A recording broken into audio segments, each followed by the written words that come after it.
How's it going, everybody? I have no idea why music is starting. What is going on? Oh my god. 1 second, guys.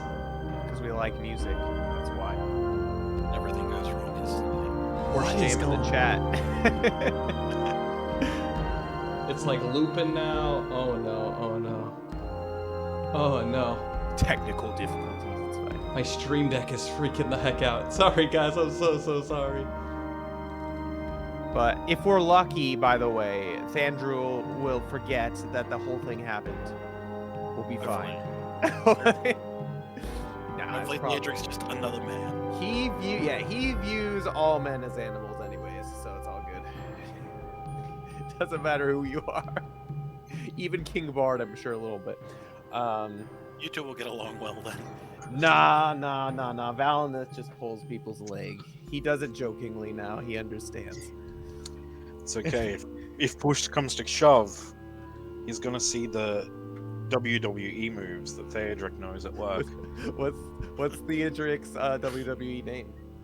I don't know yet, but it's the WWE in this world is the Westfold Wrestling Entertainment Service. I freaking love that. That's so It's good. Theodric from the top rope! And German suplexes Thranduil into a tree.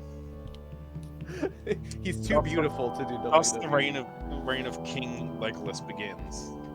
His name would be something Years like the early. Stallion or something like that. You should Oh, just guys, he should I be am so sorry. Give he me should be 1 Baradara second. dead.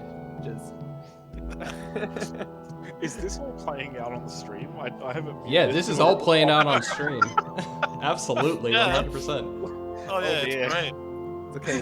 It's the friendly banter beforehand. The friendly banter. With some Theodric sweet music. German suplexing the elven It's too king. peaceful. It was Why- awesome before as well because like I could just hear the music looping over itself and all of us talking. It was a mess. It's so dumb. I have no idea what's going on. Well, it really broke the tension. That's Yeah, true. true. Good. I'm actually feeling the energy drinks kicking in. I'm feeling the sugar rush Good. and all the caffeine. Oh, we're on. It's working. Yes, we are. We're on. I'm figuring this out. I'm so sorry. By the way, I added commands for everyone if you haven't seen. So, including Infiarium. Did I spell it right? I have no idea, but That's how I spelled it, so. Close enough. Nymph-E-R-E-on. And Rufus is probably gonna die. there's a Jalen would reason- never forgive us. there's a reason that I could just call him Nim. That reminds me. The accent doesn't do well with so many close changes in like sound. Reminds me of in Tears of the Kingdom. I went and I found a brown horse. I think and it named him finally Erabor. ended. No, it's back. Shoot it. It's That's what I'm- looping. That's what I'm talking about. I actually also found a brown horse, and I just named it B.Horse. Fair enough. And you know, without spoiling too much, you know there's a real big horse in this game, right? Yeah. I named it Nymphiarion, Nymph for short. It was good. In Breath of the Wild, the King of the Mountain is. I did it. Thank good you. one. Thanks. I did it. Learning Now, computer by the way, skills if you on have the a fly. if you have a save file in Breath of the Wild, you can actually your horses now appear alongside you in Tears of the Kingdom, which is really cool. So. They also give you 1 extra slot for if you want a new horse from the current game as well. Okay, Oh, you can earn okay. more slots. Why in the world are we talking about Zelda when this is Adventures in we- Middle-earth? You're done with your. I'm done Yeah, with my we were shenanigans. passing Difficulties the over? time. We're good. Absolutely. Well, welcome in, everybody. Sorry for the technical difficulties at the beginning, but I am Kyle. I am the lore master, and you are watching Adventures in Middle-earth, our D&D 5e campaign, which takes place between the years of the Lord of the Rings and the Hobbit. So it is currently 5 years after the fall of Smaug and the Battle of the Five Armies. Before we go any further into this, let's go ahead and introduce the cast that we have today. We are missing one member, so I'll introduce Jalen when we get to her. But let's go ahead and start with Valineth. Hello, everyone. I'm Dain or Forge here at Fantasy Forge, and I play the character Valineth, son of Morbeth. He is a high elf scholar of Rivendell, so he's got all the heals. He likes cartography. He takes notes in his journal, and he's pretty cool. He's very wise, but he's not very street smart. So let's enjoy. Absolutely. And then next we have Theodric. Hey everybody, I'm that Tubby Australian. I play Theodric Grimborn. He is a 17-year-old boy who is from the quaint little part of Rohan that doesn't really see many travelers. He's out in the big wide world trying to find his place in the world, trying to figure out who he is and his weird powers and rage that he doesn't understand, and he's trying to learn some things from his more world-weary friends along the way. Absolutely, absolutely. And then we have Jalen, who is a young woman from the Breland. And so she is way far from home, but she is a warden and has made her way all the way out in search for a individual called the Grey Pilgrim, to which she found out, well, maybe her search is for naught, as, as soon as she stops looking for him, he'll start looking for her. But with that being said, she is a very good conversationalist of the group, and is pretty much, I would like to say, probably kind of like a motherly, caring figure of the group, I would say, but, is also prone to getting into a little mischief as well. And then finally, Dog as well. She does have a dog named Rufus, or Ruffus, however you want to pronounce that. Who will probably die today, Jalen. Sorry to say.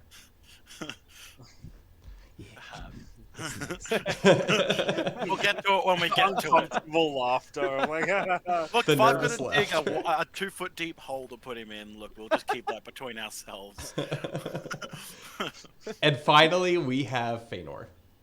Hi guys, I'm Feanor. I'm also Lava Crest in the chat. Feanor is a relatively young woodland elf who actually hasn't been back in the halls of Thranduil for 5 years. He is not looking forward to everything that's about to go on in this session.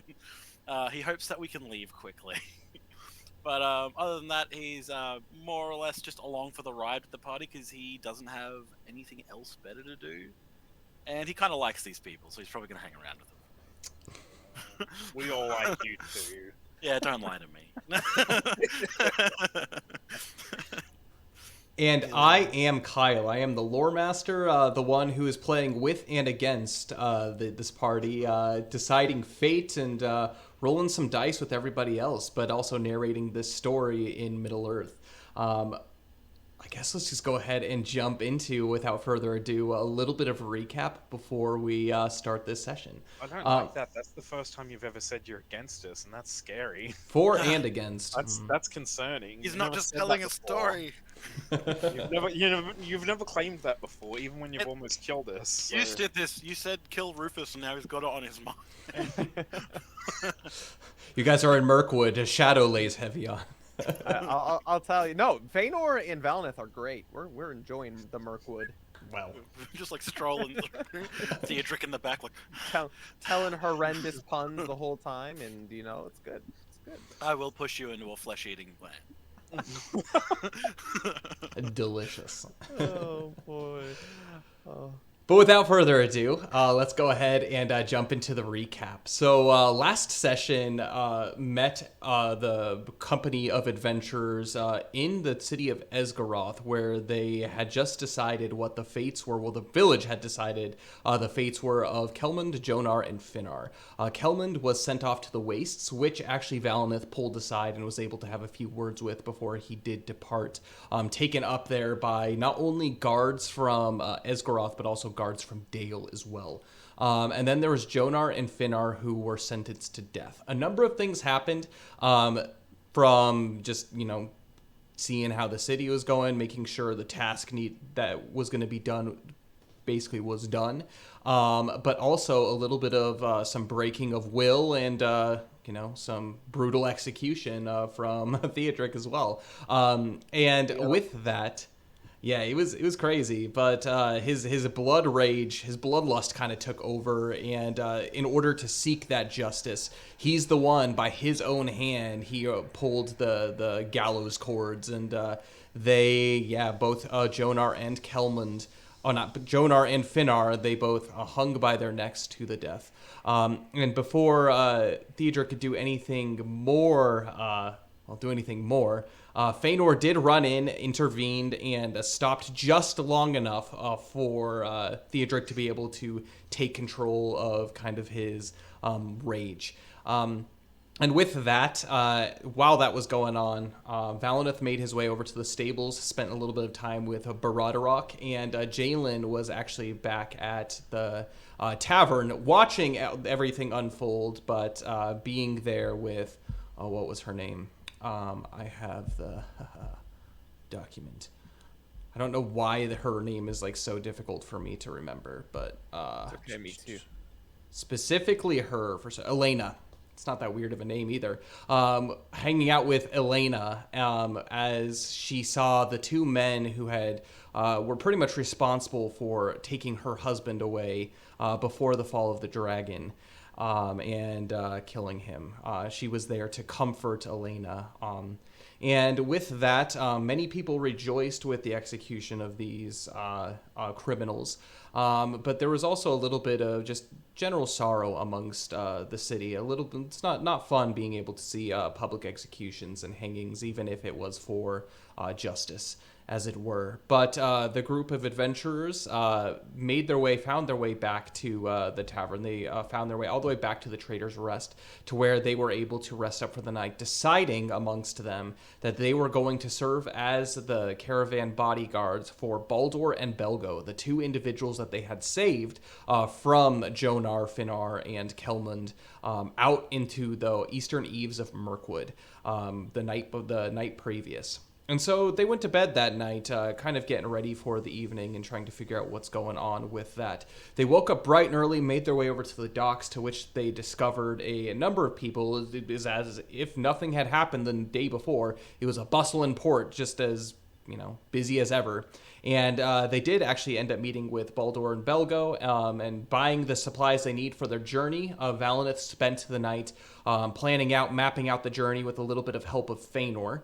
And as it turned out, it's going to be over a 90-day journey in total, making their way to Woodman Town, where eventually Baldur plans to take his caravan of goods all the way through Mirkwood, through the Elf Path, down through Wilderland to the western eaves of Mirkwood, to Woodman Town.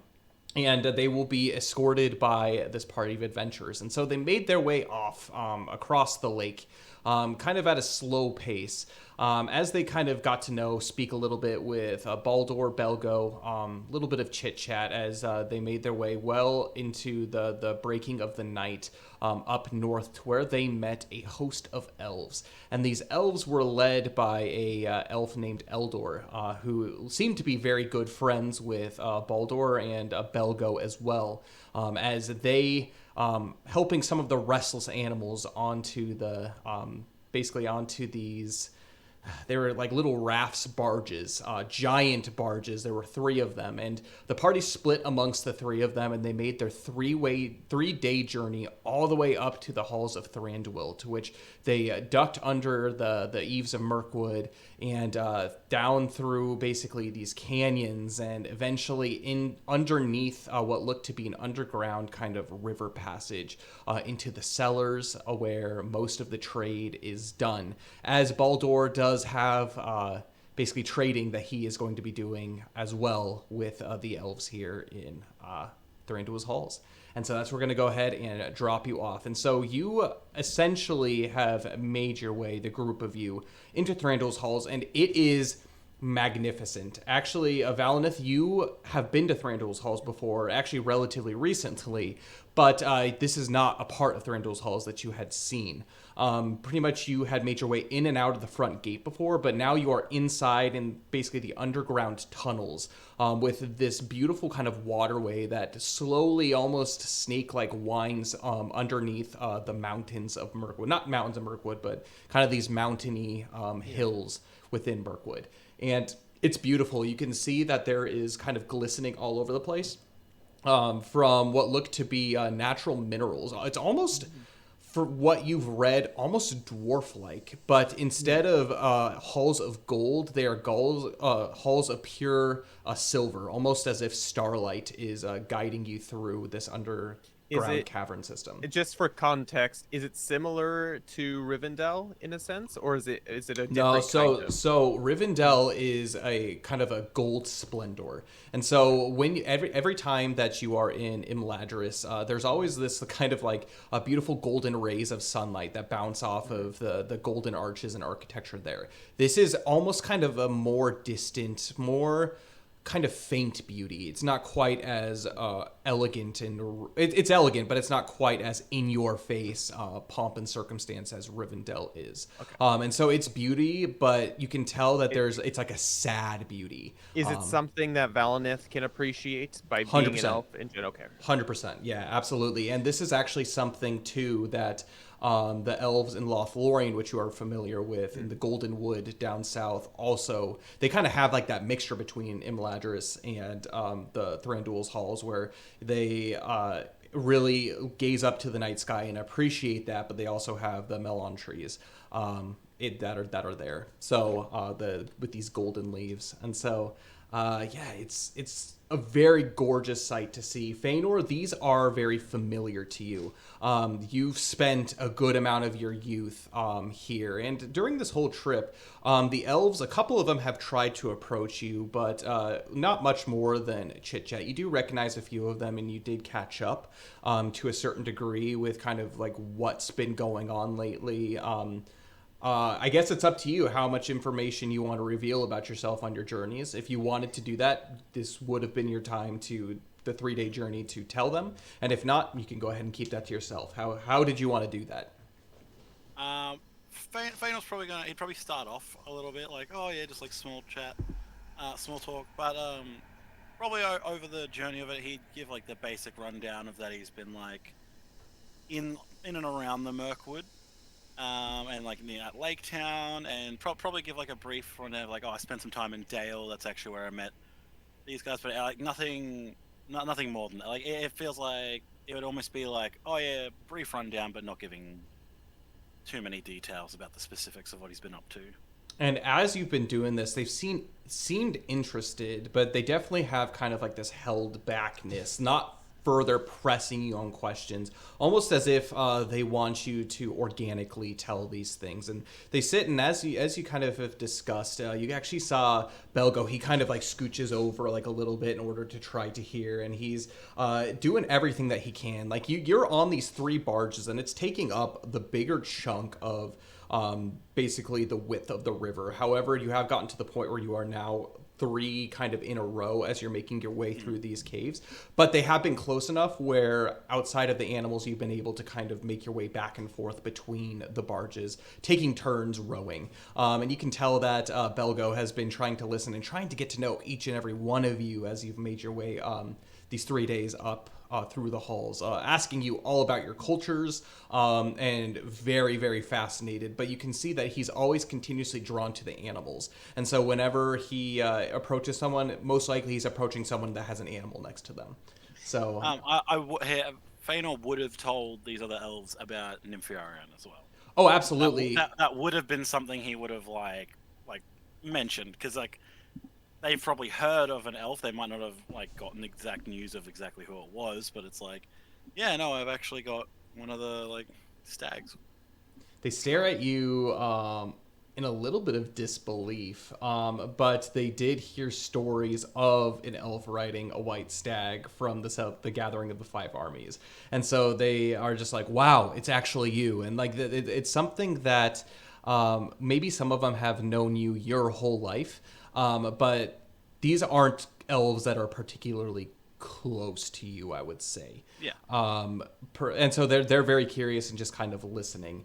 And then actually, as you've continued up, you can see just in the night, almost off kind of in the far distance, Nympharion is keeping pace with you.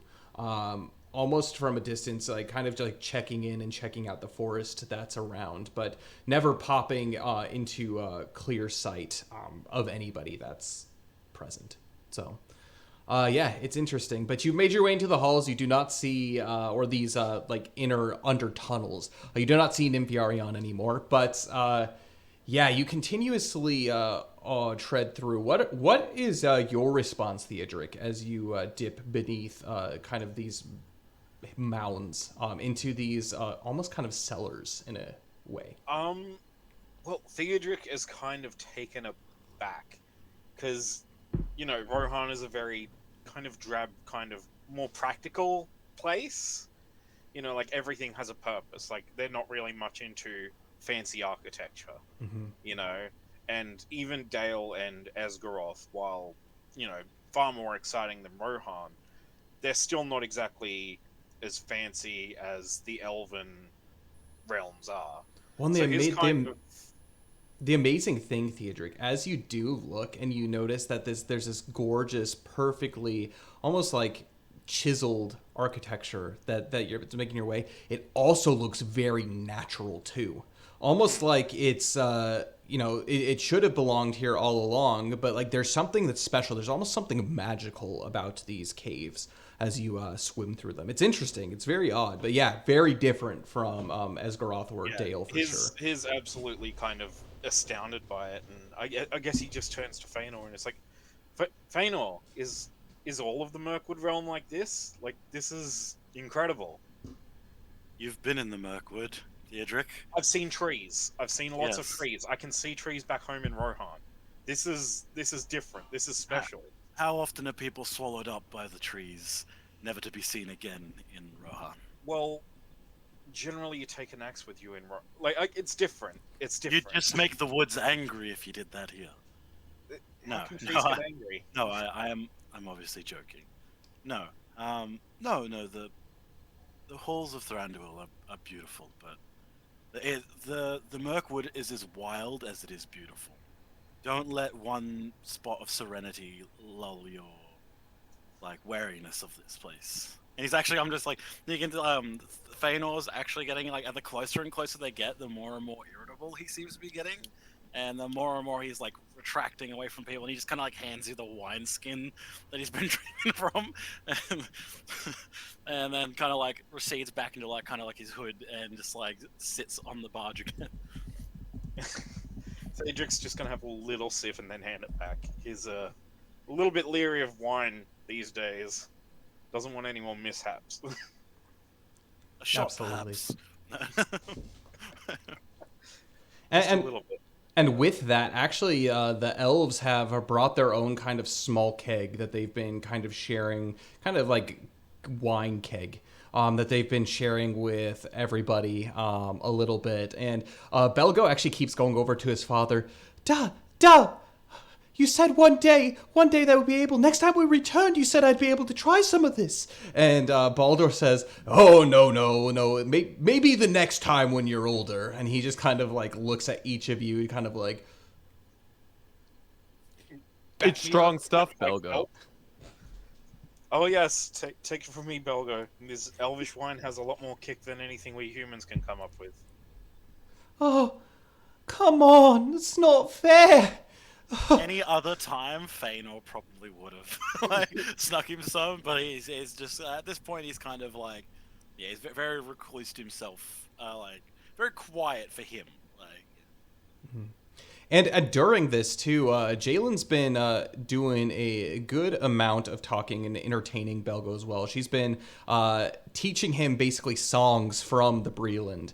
And, it's kind of brought this lively, kind of almost like a jovial atmosphere to these rafts. But as you've made your way into these caverns, she's actually fallen silent as she looks around just in absolute awe.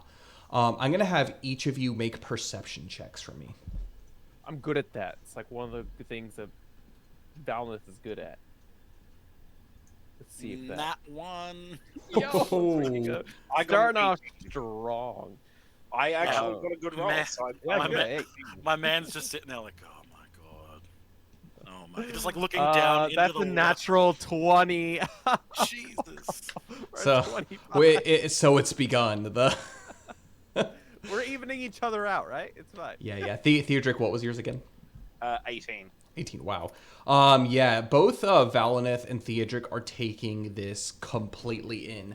And almost to the point where like you can feel your spirits almost lifting, and you can hear both of you almost ringing off faintly in the distance. The sound of almost kind of some elemental resonance coming from up ahead. It's very strange, it's high pitch, but it's oddly soothing. The closer that you get to this, the more you desire, the more you are drawn to this resonance, the sound. You can see that maybe it's, kind of almost like this like radiance from the walls and stuff that are around you, but everything here just seems to calm you down. That's the whole purpose, is to make you feel completely at ease, completely peaceful. Feanor, on the other end, he spent his life here. You don't do jack. Yeah, this is, if anything, he almost has this, you have this overwhelming sense of apprehension. And the closer that you get, you do hear this resonance as well. But the closer you get, like, the more uncomfortable you're beginning to feel. And probably within about 40 minutes in these tunnels, it begins to open up and span into larger, kind of bigger halls, until eventually you're able to make your way up onto these docks. And on the walls you see what look to be sconces. And these sconces have not fire on them, but they have almost these like almost crystallized stone that give off this kind of dimly, almost resonating white light. And you are basically greeted by 4 different elves. 3 of them are elves that are completely clad in the traditional armor of the Mirkwood realm. These look like guards. And another one is in these beautiful, like, ornate forest green robes. And he looks at you. He has this almost kind of light brownish hair. And he looks to each and every one of you, no smile on his face, but just kind of almost like this perfect still. His eyes themselves are almost kind of this silvery gray as he looks at each one of you. And as each of your rafts pass, and you begin to start to unload, the guards basically surround him on either side, allowing for nobody to be able to pass, but only for unloading to be able to happen. Welcome, Baldur. It has been quite a while since we've seen you here in the King's halls. Hopefully your travel has been well. It seems you are later than originally planned, and we are very happy to hear that you haven't been delayed too much, and more importantly, that you and your son, and he kind of looks at Belgo a little bit, well, you are safe. Here in the halls of our king, you shall remain in a hospitable nature. However, I see you have brought, and his eyes rest on you for a moment, Feanor. It seems you have brought a, well, this isn't who you said that you would be bringing. You said you were to bring 3 guards. From what I can see, it's 4. And not only are they elves, but they are also not men from Esgaroth, I can see. What is the meaning of this? And you can tell his voice almost is like, it's calm but hostile at the same time. Feanor, actually, if you want to go ahead and look at your Discord. Does Valineth know this guy? Did he meet him on his journey in? I'm gonna have you make a history check for me. History check? Oh my gosh. It's okay. Valineth is living history. I am, true. I'm lifetimes older than everyone else, so it's You were there, Gandalf. Yeah. Well, that was a That's natural weakness 3 plus ahead. 2, so that's a 5. 5. What were you checking? Sorry, I just got some devastating news. No, what's up? No, what was it you were checking? What were you rolling for? I was to see if I knew the dude. Yeah. Chances are probably not. Well, I rolled a 5, so that Not all elves know each other. True. Feanor, one thing that you know is this specific elf is not where he needs to be. This is not the current position that last you knew this elf basically resided over. So this is actually a complete shock to you.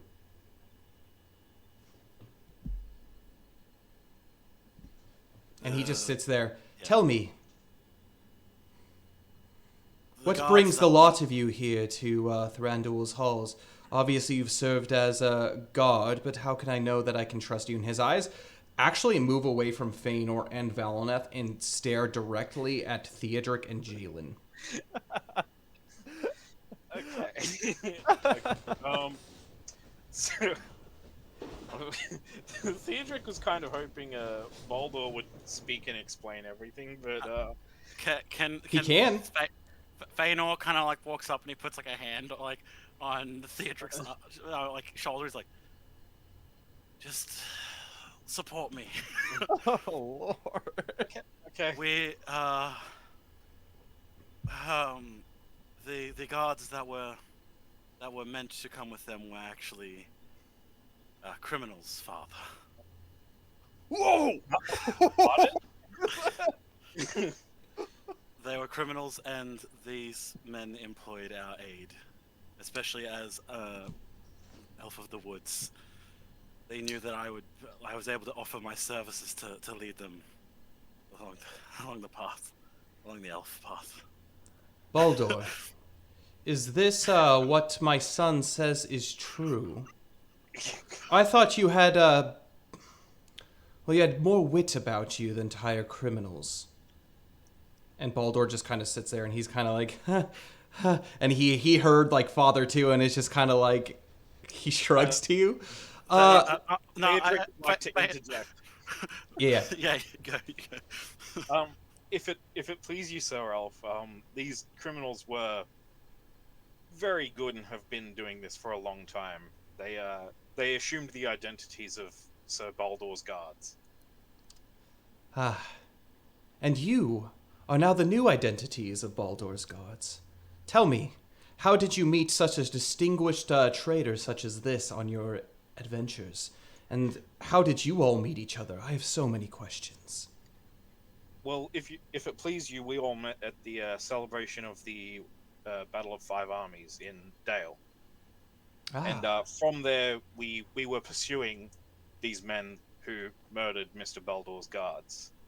And we actually managed to rescue Mr. Baldur while trying to capture these men.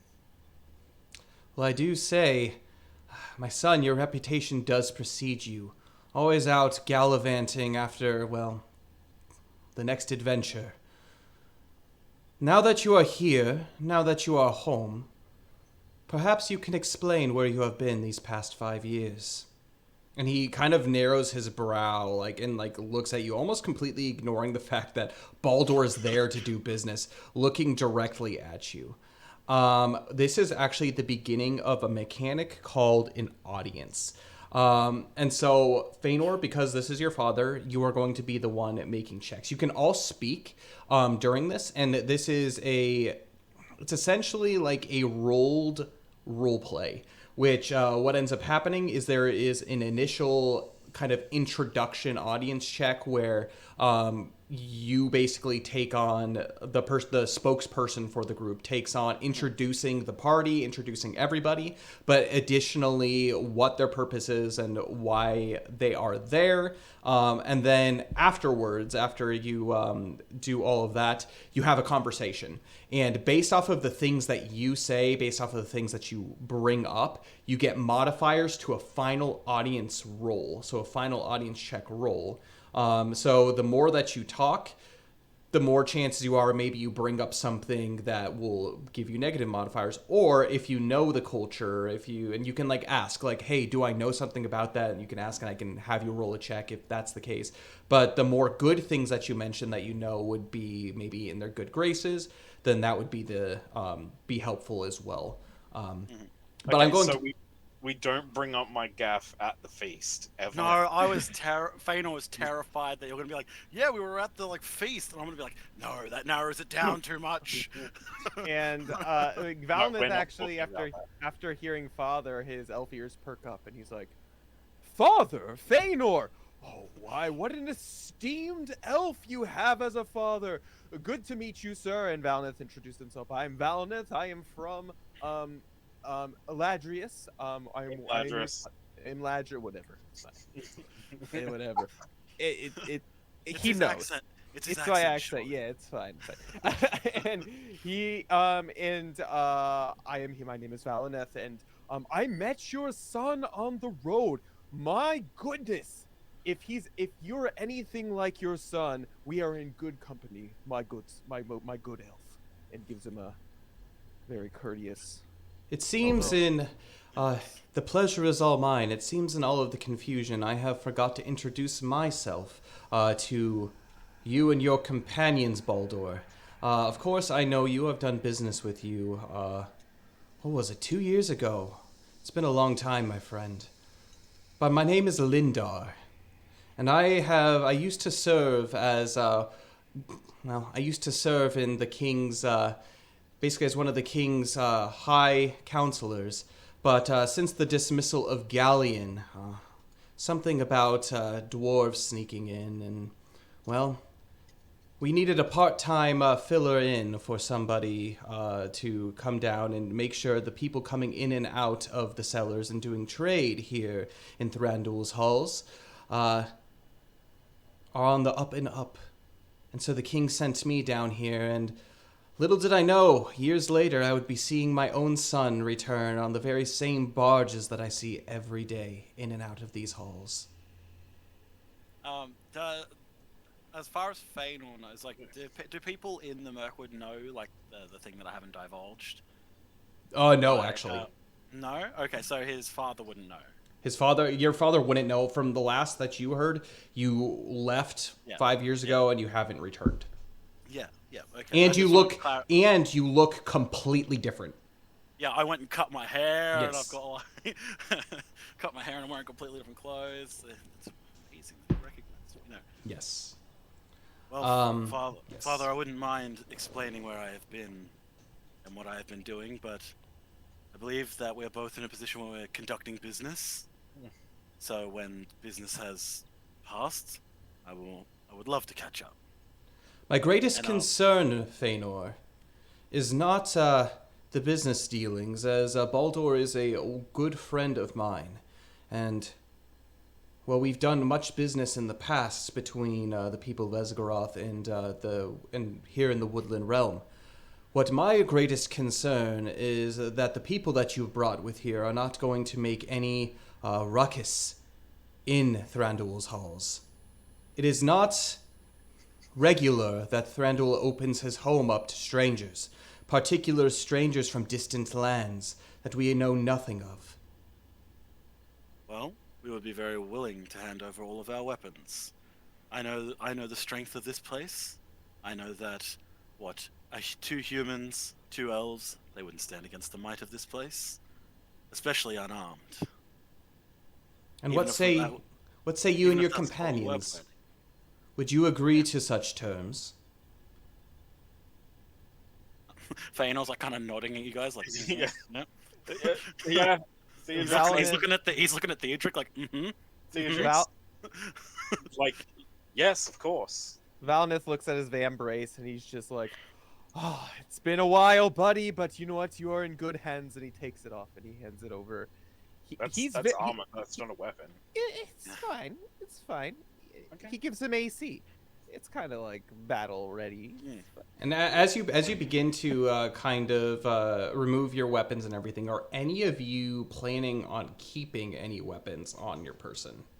Feanor is not. I guess other than the belt dagger thing, but that's just like isn't that kind of just implied to always be on us? Mm-hmm. Yeah. Yes. Valnith too is freely. He's among family. Of course, he's going to be giving up all of his nonsense. He has no qualms with this. Theodric trusts Feanor's ability and his if Feanor says that we're safe here, then Theodric is going to take that as the truth and disarm. Yeah. The question is- Feanor's pretty sure we're safe here. Yeah. Jalen hesitates for but a moment as she kind of puts her hand on her sword. Was it hubris? and she begins to kind of take it off. I'm gonna actually go ahead and make a couple checks. I was just gonna say, the person we really have to worry about is Rufus. True. True. Oh, He's is not he trained washed? yet. Is He's he not washed trained yet. He's not trained. He could bite someone. Who knows? While say, Well, no, How many- the dog how does many- have a lead. We can just put him on it. how many weapons does Feanor have again? Like Yeah, I was a gonna say million. it's one of those scenes from like the movie where the guy's like taking off weapons. Because I have a great spear, 3 hand axes, a net, a short bow, another spear, and like all my arrows. So it's like that scene from Pirates of the Caribbean where She's putting all the guns out. Yeah, yeah, she's just more or pulling less. out all the guns and knives. Yeah. What is Feanor's father's reaction to seeing him just unload an entire arsenal? He doesn't in seem the- he doesn't seem phased whatsoever. Yeah. Okay. Cool. Calm and composed. Like father, Um, like son. additionally, so Jalen, she does unpack everything, but she is going to attempt to keep her normal dagger as well hidden on her. So I am going to I'm gonna go ahead and make a I don't know why my D&D Beyond's freaking out, but I'm gonna go ahead and here, I'm just gonna roll it on my character sheet. That's fine. So I think you said we're allowed to keep our belt daggers. Belt daggers. She is gonna keep her normal dagger. Yeah, because Ooh. the belt daggers are the one that give you a -1 to your hit. But yeah. Jalen, basically like a food young knife. and rebellious. Come on now. She also Well, doesn't know this place. she also rolled a natural 1. So with that, she clearly, as she begins to kind of unstrap, she's kind of almost making a show of it to try to distract. But Lindar, he sees that Jalen has kept her dagger and does not say anything. But as Jalen kind of fixes herself up, he has made note of this.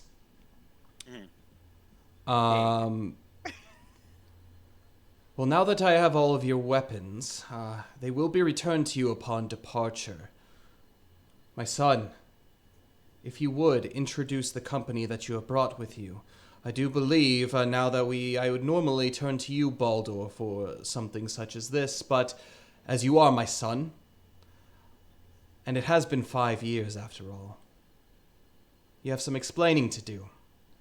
And I would be more than happy to learn who these companions of yours are. Yes. Well, you clearly know Baldur and his son. Indeed. You've had interactions with them before.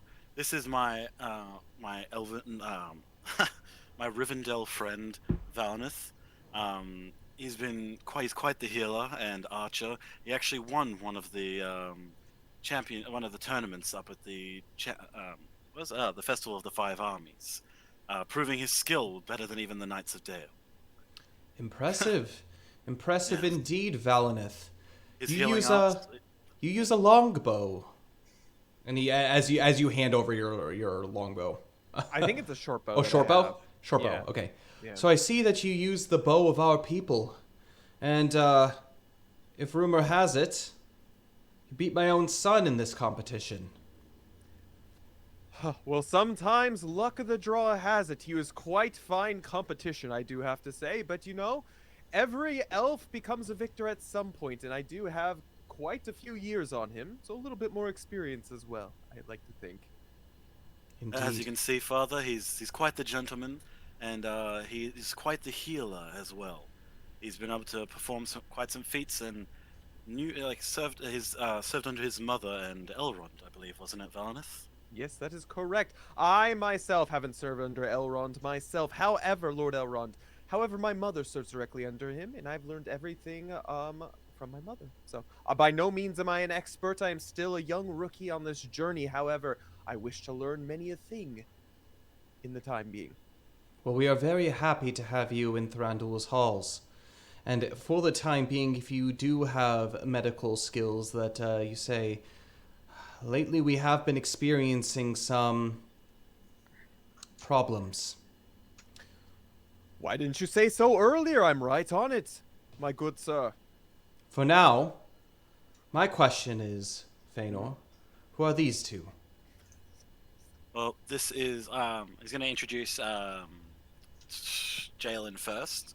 He's like, Well, this is Jalen. She is a human from the Brelands. She's quite the entertainer and performer. Also handles herself quite well in battle. I believe she actually won a contest of wits against you, Valineth, didn't she? Also winning one of the tournaments at the Festival of the Five Armies. It's true. She bested me in a game of wits, but you know, that tells you how strong she is of mind. Yes, she's and as I said, quite the warrior. We performed all in a contest, a battle against a grand melee, and through all of our efforts, we almost succeeded. She's able to deceive her foes quite well, and be able to use that to her advantage. She, like I said, she's quite a good friend. So someone who I'm glad to have been made friends with. He kind of nods slowly, and as he looks at Jalen, he looks her straight in the eyes, almost piercingly, and as if to uncover something within her. And Jalen, she looks back. I'm actually going to go ahead and make a wisdom saving throw for her. Oh, Lord. what's Jalen done now? She's got a 17, so she's doing pretty good. Her wit is about her. As she stares back, not unfazed, but she stares back at Lindar. Well, if it is the battle of wits that you, that you won the prize for, I look forward to what you can do with those who have spent many a year honing the mind and honing our senses. I'm just gonna say, Jalen, I'm sure, is shaking in her boots with this. These are the kind of people she absolutely hates, from what I know from her. Poor thing, dear Lord. Found this right at home. Poor Jalen. And this and this father is Theodric. He is a horseman from Rohan. He was also one of the champions at the at the Festival of the Five Armies, unseating Elstand himself in a joust. Good day, Sir Elf. And this is his horse, Barodarok. Ah, fine steed you have there. And you, he looks at you, quite young in years indeed. Not much older than Belgo. And Yes, he is still very, very near to the age of a child. But he, like as I have said, he proved himself in battle against an opponent far more experienced, I see. nearly defeating Elstand in the melee in one-on-one combat. Well, now that I know who you are, and now that I know your purpose here, I do ask of you, will we have any problems during your stay here? I'm going to have actually Feanor, so this is going to be the initial audience check. And so this, you can either choose to do persuasion or traditions for this check. Okay. Yep. I got a 5. A 5. Nice. Solid. Yeah, that was with my one that has a +1, not a -1. Oh, by the way, Dom, just as a reminder, you have a extra dice to use in case you need to use it from last week. Do I? What an inspiration, or... Yeah. Yeah, it was an inspiration. I didn't know that. I actually have a the first time I fail a roll this adventure, I get to redo it with advantage. Like, 'cause I don't know if that would have happened last session. So for this one, I'm going to say that, so that's on your travel rules. And so this Okay, isn't yeah, a travel that's one. fine. That's fine. Yeah, So you still have that to be able to use for later, but cool. I'll keep that in mind. Can I give that inspiration to Feanor? It's like maybe a pat on the back or something. unfortunately, you can only Thumbs use up. that for your own rolls.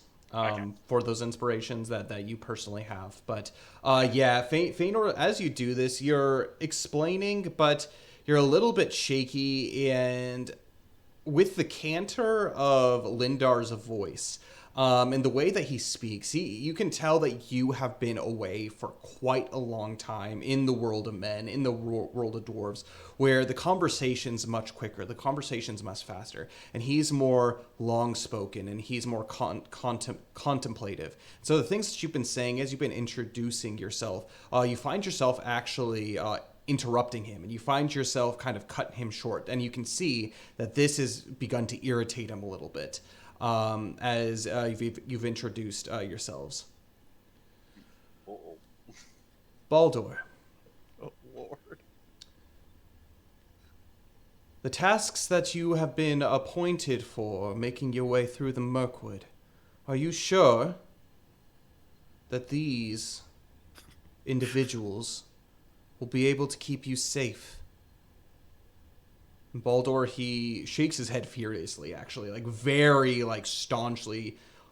Yes, absolutely. In fact, they're the ones who actually saved me from the bandits, and my son as well. They saw that those evil, corrupt men were put to death, and they've been nothing but trustworthy in all of our travels, and they've been really great with Belgo, and Belgo's like, yeah, duh.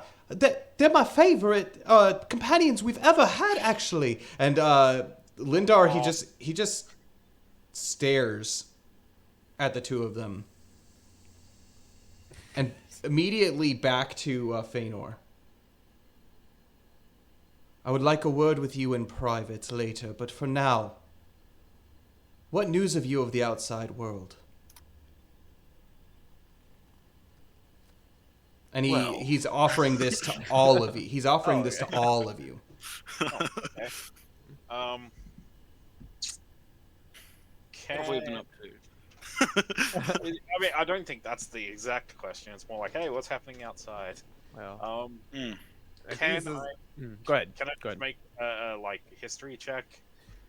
Well, Is aside it- from that, Figure out if anything interesting has happened. Make a history check for me. Valineth does want to bring up, though, what was mentioned by Bard when they had the conversation. Not necessarily that it was from Bard, but the fact that things are moving and evil is becoming to be a little bit more present within the world, and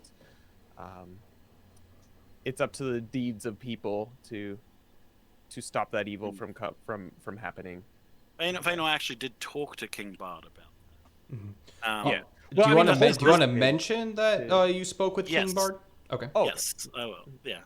Actually, Father, we here we're actually in Dale under the what would the word be? Under the patronage of King Bard himself, and I was able to actually spend some time discussing with him, potentially branching out to see if the people are strong enough to help fight against the darkness, against the shadow.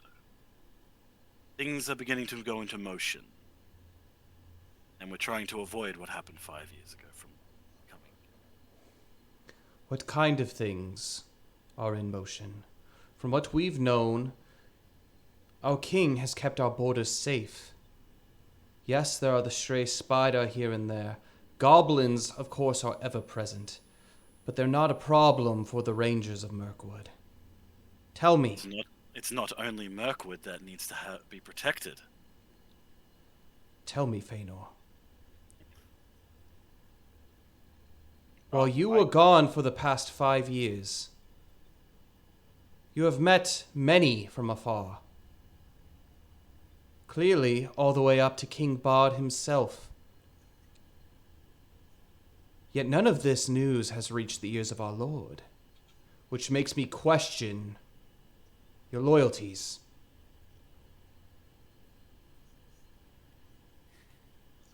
I got a 10 on that history check, by the way. Okay, yeah, absolutely. Actually, so for Theodric, for you, the things that you have, there's not a whole lot as far as stuff from down south that would probably be useful at all. And to be quite honest, from everything that you've found in Mirkwood, there's one thing that is constantly kind of been probing your mind since you've actually departed and have made your way all the way up north here. It was your first experience in Mirkwood, and a ever looming shadow down in the south of Mirkwood, where you can't help but keep flashing back now that you are in the Mirkwood again to those moments, even if it was just for an evening of you being lost in the woods all by yourself. But for you, something that is present is there definitely was something that weighed heavier than even when you had ventured into the woods this far north. It was utterly frightening. That would be what you would kind of have to say. Is that even worth, really?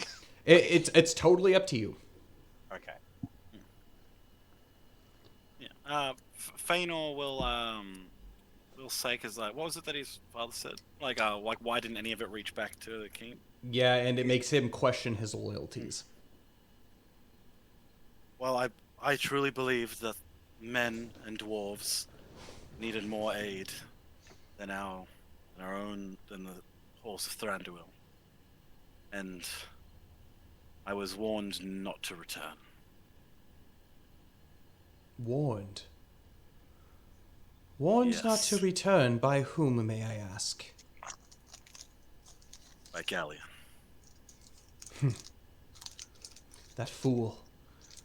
And he kind of turns around and he looks at like the guard to his left.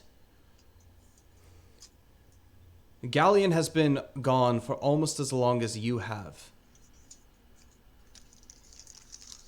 I do wonder, what could you have done that would make him not want you to come back here, to where you belong, fighting for the preservation of your people, and fighting for the preservation of the free peoples of Middle-earth? It's not something I wish to discuss. Not right now. I see. And Valnith perks up. If I may, Sir Lord Elf. He turns his head. He kind of lingers, but like he turns his head over to you, and his face you can tell is tense. But as he looks at you, it lightens a little bit. In my experience, if it wasn't for meeting Feanor ourselves, he saved many a people since I've been in his company. For example, when we were in Dale, helping some of the local children who have been displaced due to the great Dragon Smaug, and freeing them from a slavery of sorts. And from his tales that he's told me, he has been of nothing but service to the people of Middle-earth. So at least that last part, I do feel like he is truly fighting for the sake of the people of Middle-earth. Yes, unfortunately, he hasn't been here in the Woodland Halls. However, he has been making a good name of the Woodland Halls out in the world himself. The problem with the actions of my son is not so much that he is out helping others. Your mom would be very proud of you, and I, depending on the deeds that you have done, which we will discuss later, will be able to make my own judgment on those things. My question, Feanor, and he turns his attention is still turned on Valnith, is why news hasn't reached back here and why it has been 5 years. It is not just Feanor that has been gone for so long. And I was under the impression that you have gone wayward. I'm going to have you make a traditions check for me, Feanor. Okay. That would be a 12. 12. So a wayward elf. So wayward elves are elves that have all but abandoned basically Thranduil's halls in order to live their lives within the Mirkwood. tend to form bands, and they're actually more known for being troublemakers in the woods. They have been the blame for many who have gotten lost. They toy with people that walk through the woods, and more often than not, they actually basically take the elves of Thranduil's halls off of the trails of hunts that are there and off of the trails of other things. They're not necessarily malicious, but they're seen more of Tricksters of kind. yeah, tricksters, and often will do petty crimes as well. And so they'll steal from travelers. They'll go and basically just harass the people of Thranduil's halls. But they are pretty much outlaws of the elves, but they're not necessarily evil per se. But so the fact that he uses these words wayward, it does strike a chord with you. No, after what happened 5 years ago, I felt it important that I be amongst not just elves, but in the worlds of men and dwarves. I couldn't just know what hardships we faced. I couldn't know what it was to just live the life of an elf, not after that. So I had to be among them. I went to Dale. I went to Esgaroth. I've traveled through the Mirkwood. I've been to the Woodmanton. I've seen the Bjornings. I've traveled. Very, very rarely sitting idly by. And these are, well, perhaps the tales that our king himself would like to hear. As you know, King Thranduil always has his ears out. Always his spies are out and about, trying to gather information about the outside world. He is kept quite busy here in his realm, ridding the shadow from our borders. It is an ever-going battle, an ever-growing. The shadow continues to loom on our kingdom. The shadow continues to loom from the south. Under the shadow of the mountains of Mirkwood, a strange power arises. We are not so unconcerned with the events of the outside world. But we do need every last elf here, home, fighting for one of the last sanctuaries that exist within the north. One of the last sanctuaries that exists to keep the evil at bay here in our own realm. Fëanor, I know you. You might be young in years, but you are strong. You are hardy. 5 years have been a long time, yet but a blink in the eyes of an elf, but so much has happened within that time. And you can sense, I'm actually going to have you make a insight check for me, Fëanor. Would Valinith also be familiar with this kind of like kindred behavior, or is it similar kind of thing? Like when Valinith left Rivendell, for example, was it a similar kind of like tension? Where you found this similar kind of, not necessarily tension before, is this definitely seems more personal than a typical interaction with basically diplomats, essentially. All right, Valinith's going to stay out of it then. He's not going to mention anything. I rolled a 3. Oh, Lord. Yeah, All right, hold on a sec. I am not doing well. Hold on a sec. I thought you got a 20. No, I accidentally rolled it twice. So if I get an advantage, then that was. Roll that d16, Kyle. I will roll a d16. Dun, dun, dun, dun. Please, please, please, please, please, please, please. It's a 5. Oh, Lord. A 3. Okay. You do not sense anything out of... You have this odd mixture of shame, but additionally on top of that, you're starting to get a little irritable about the whole situation. Almost like, I'm an adult, I don't know, I don't understand, like, I'm doing nothing wrong. Kind of like that whole, like, sense about you, and it's taking every ounce of you to be able to almost like yell back at your father as he basically stands there berating you in front of your friends and in front of Baldur and Belgo. Does Theodric, can he kind of sense Feanor's frustration? I would say that it's pretty evident. Okay. I will mention Feanor hasn't really gotten angry at all since you guys have known him. Yes. Like, even when he goes into his quote-unquote rages, like that, they aren't angry. Yeah. So it's like, you know, like you can very clearly see like the clenched jaw or gritted teeth, like, yep. If I may interject, Sir Linda, I understand that having Feanor at home to protect your realm is important, but Feanor has done much good outside of the woodland realm. He's helped many, many people, and his help has been invaluable in trying to deal and push back with the darkness. Theodric, Feanor's friend. Tell me, how long have you known my son? A little over not 6 months. How long has it been? About 3 months? Yeah, ish. Yeah, 3-ish. Yeah. Yes, about 3 months. And although our time has been together has been short, we have done much good. I was alone, father, for those 5 years. I may have stopped in places, but I never settled down. I never stopped anywhere. It wasn't about getting away from the Mirkwood. I love the woods. I love being in them, the serenity, the calmness.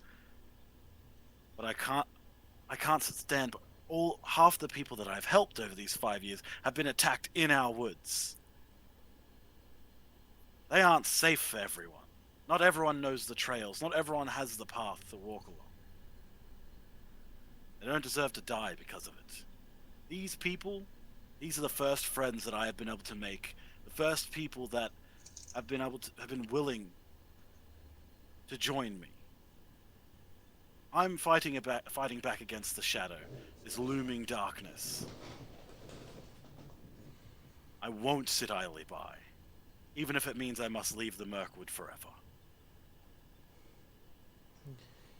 He takes a moment and his breathing becomes like long and drawn out, as if he is contemplating deeply.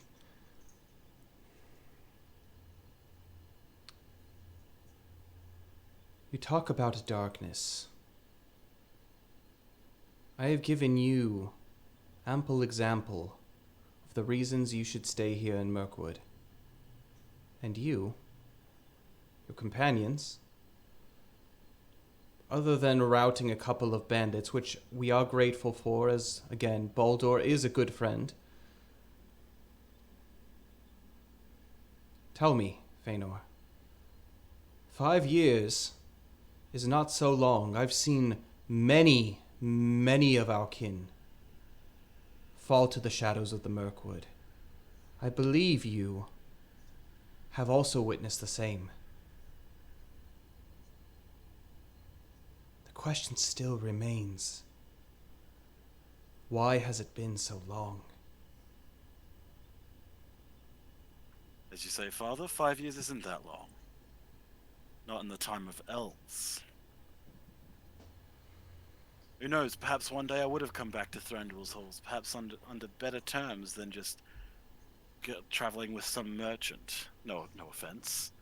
Oh, no, none taken. Very happy to have you.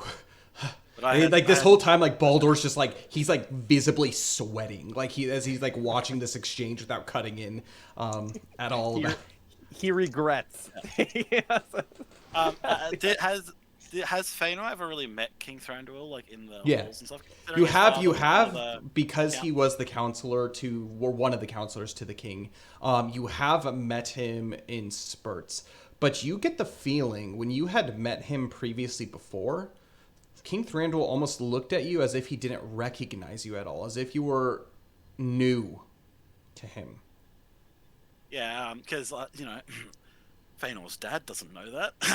Yeah. I actually met King Thranduil in Dale, spoke to him.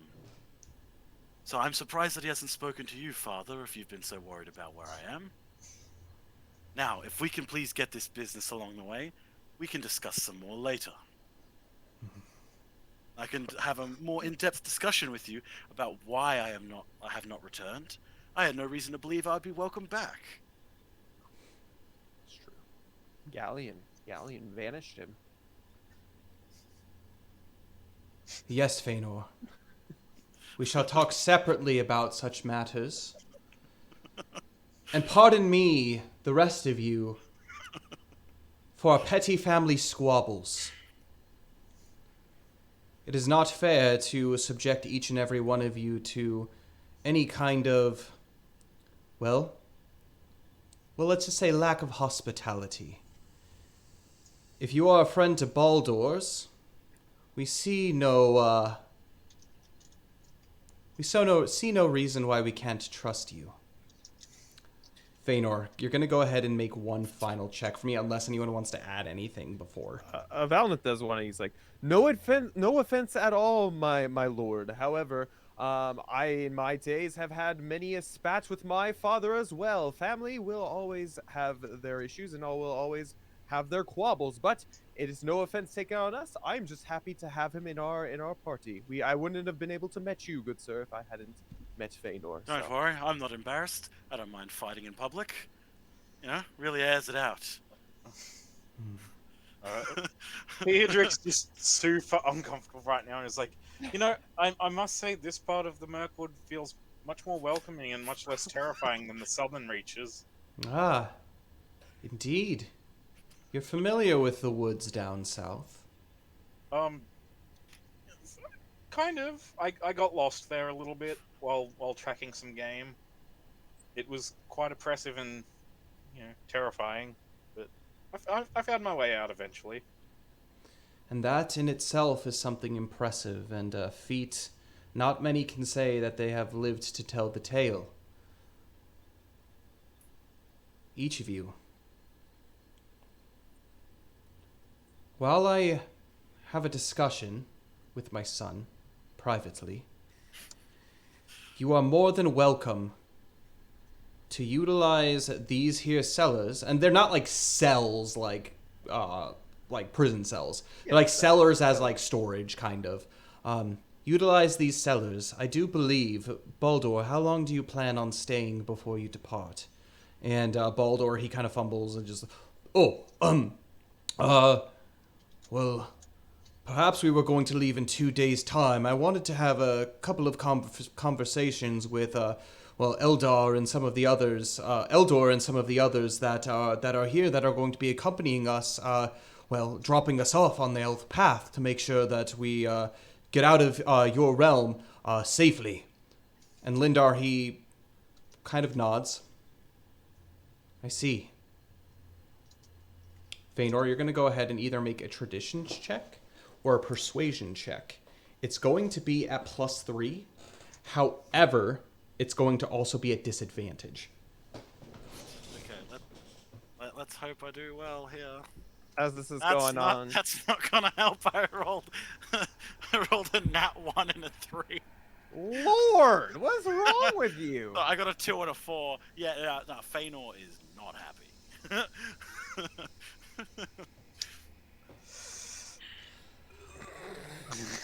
We're never gonna be welcome back to the Woodland Halls. They're gonna lose Feanor. Don't worry, if I have to, I can fist fight my way out of these woods. Lord. And as this is going on, Valnith is going to kind of get some of the other elves who are there and be like, Belgo, I know you're good friends with these elves and they're my kin as well. I think maybe a tour is in order. Is there any way that we could get some elvish hospitality? Show us through this wonderful, amazing woodland hall that you call home. Lindar, he turns to you. Not so fast.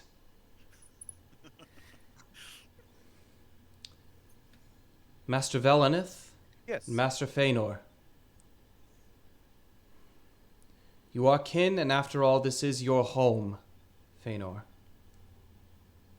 For these few days,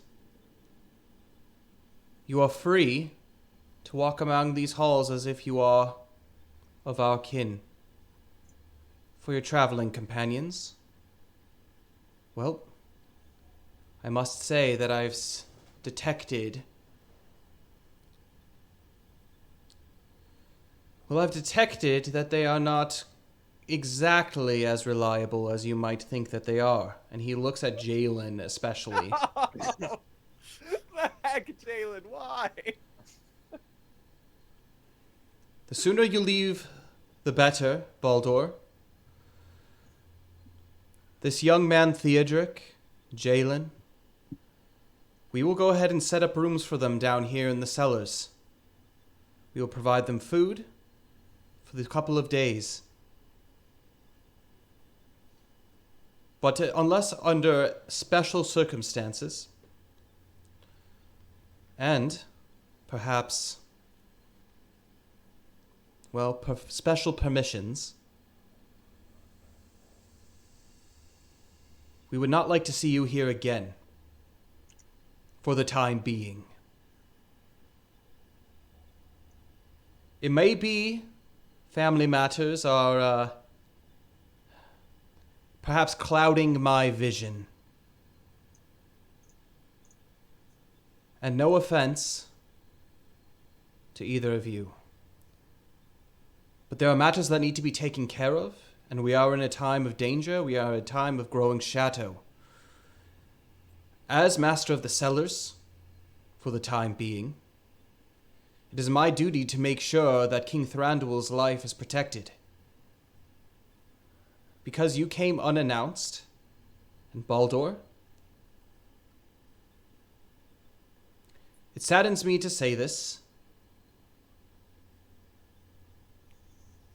but because we did not perhaps get off on the best of terms, the sooner you leave, the better. We will not ban you from our borders. We will not ban you from our kingdom. But the next time that you travel through here, do know, unless you are in immediate danger, you will not receive any extra protection past our borders. Is that clear? Each and every one of you. Is that clear? Yep. Yes. If it's not any problem, is there any sort of cellar, near where I can keep my horse? Absolutely. Of course. Wonderful. Yes. In fact, and he actually calls over to some of the bargemen that have started kind of unloading and just figuring out things for trade, as Baldur says, Belgo, perhaps tours aren't, perhaps tours aren't in... He looks at the rest of you. Valineth, Fëanor, feel free to walk the halls as you please, but I will make sure to stay with Theodric and Jalen. Yes, we may not be welcome further up into the halls, but perhaps we can find our own hospitality down here. We have plenty of friends here in the Woodland Realm, and they will find us, even if we're not allowed to go in further. But yes, of course, Eldor, if you could help show us, my friends, to perhaps where we can stay, where we can commune for the time, and, let's just say, recuperate? Eldar, with a kind of like a soft smile on his face, says, of course, Master Theodric, Jalen, Lady Jalen, please do follow me.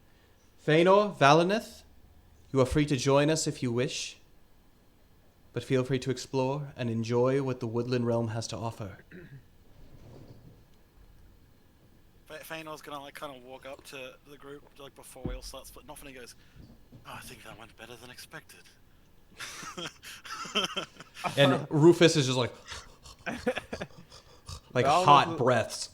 Valineth, it's just like, I don't know the customs of my woodland brother as much as I know that of Rivendell, but I was pretty uncomfortable with that, Fedor. I don't know about you. That was. Oh Seems no, like don't you get me got us. wrong. It you was got us in quite- maddening, but You got us in quite the pickle, my friend. no, yeah, but believe me, that is, I have been gone for a while. And I don't know, it's just not a super comfortable thing to talk about. But now I gotta go talk to my father about it. I don't, of course, Fëanor. Don't mistake me. I don't doubt you. I don't doubt you, and I value your friendship above any sort of relationship with strangers that I have not met here, even if they are my brethren.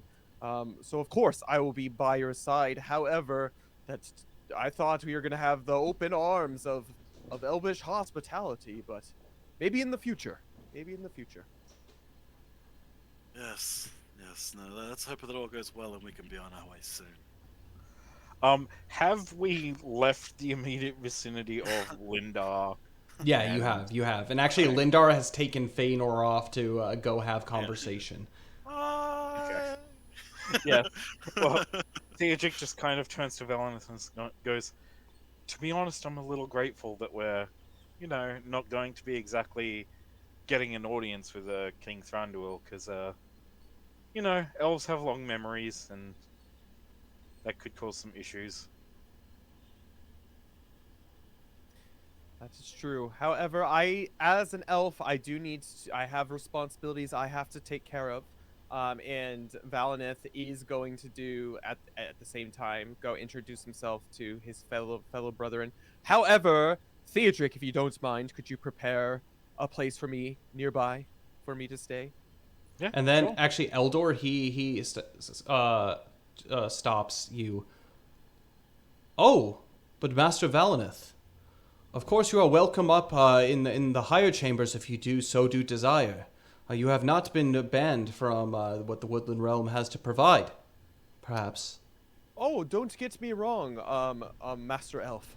I very much appreciate the kind gesture. However, these are my companions, and I feel like if I abandoned them, I would not be doing my job out here serving this specific party. However, you did say that you needed some sort of healing help. I'd be more than happy to help with that. So if you want to point me in such a direction, I'd be more than happy to help out with Of that what I course. can.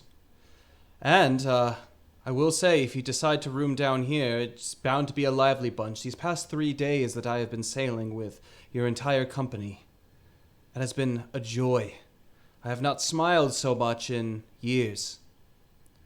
Do not be so discouraged on Lindor. He has a lot on his mind. He was in very rare form today. Perhaps it was, the uncovering of his son after so much time away. But do know, masters and lady, Lindar's word is not all that matters here in the Woodland Realm. He is yet but the gatekeeper, and chances are, especially due to the circumstances of such a meeting, word will not make it to the King Thranduil's ears. As far as we're concerned, you are just as much friends to the Woodland Realm as our own kin. You are more than welcome. We will do what we can to make your stay here more than suitable and more than hospitably fine. Thank you, my brother. I appreciate it, and I look forward to growing this relationship between our peoples and the rest of the peoples of Middle-earth. Indeed, and I cannot wait to hear another one of those stories all the way down from the Rittermark or all the way east, all the way west from Eriador. Being here in Mirkwood, things do get stuffy in many ways. It so does do our hearts justice to be able to hear what's going on above the stuffiness of these forests, where the wind blows ever onward.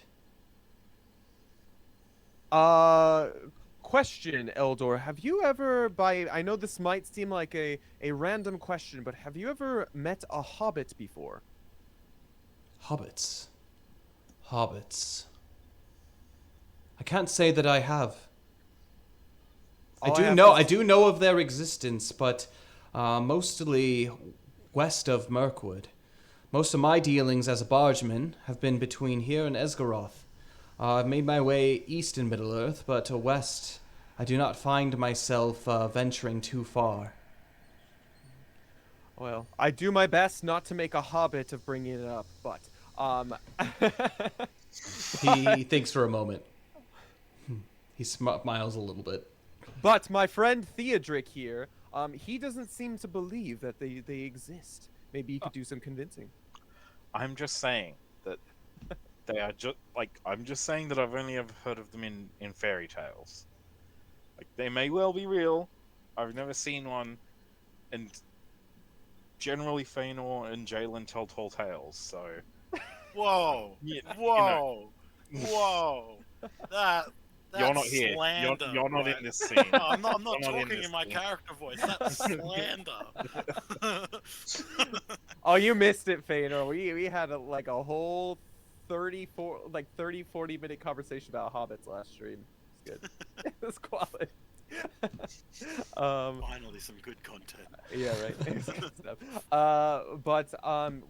If I needs to be showed somewhere, I would appreciate it. If not, I will make my stay here. Wonderful. And if you would follow me, and then he shows you over to kind of like these very nicely kept kind of extra rooms. You could tell that they have been recently cleared out, recently dusted and everything.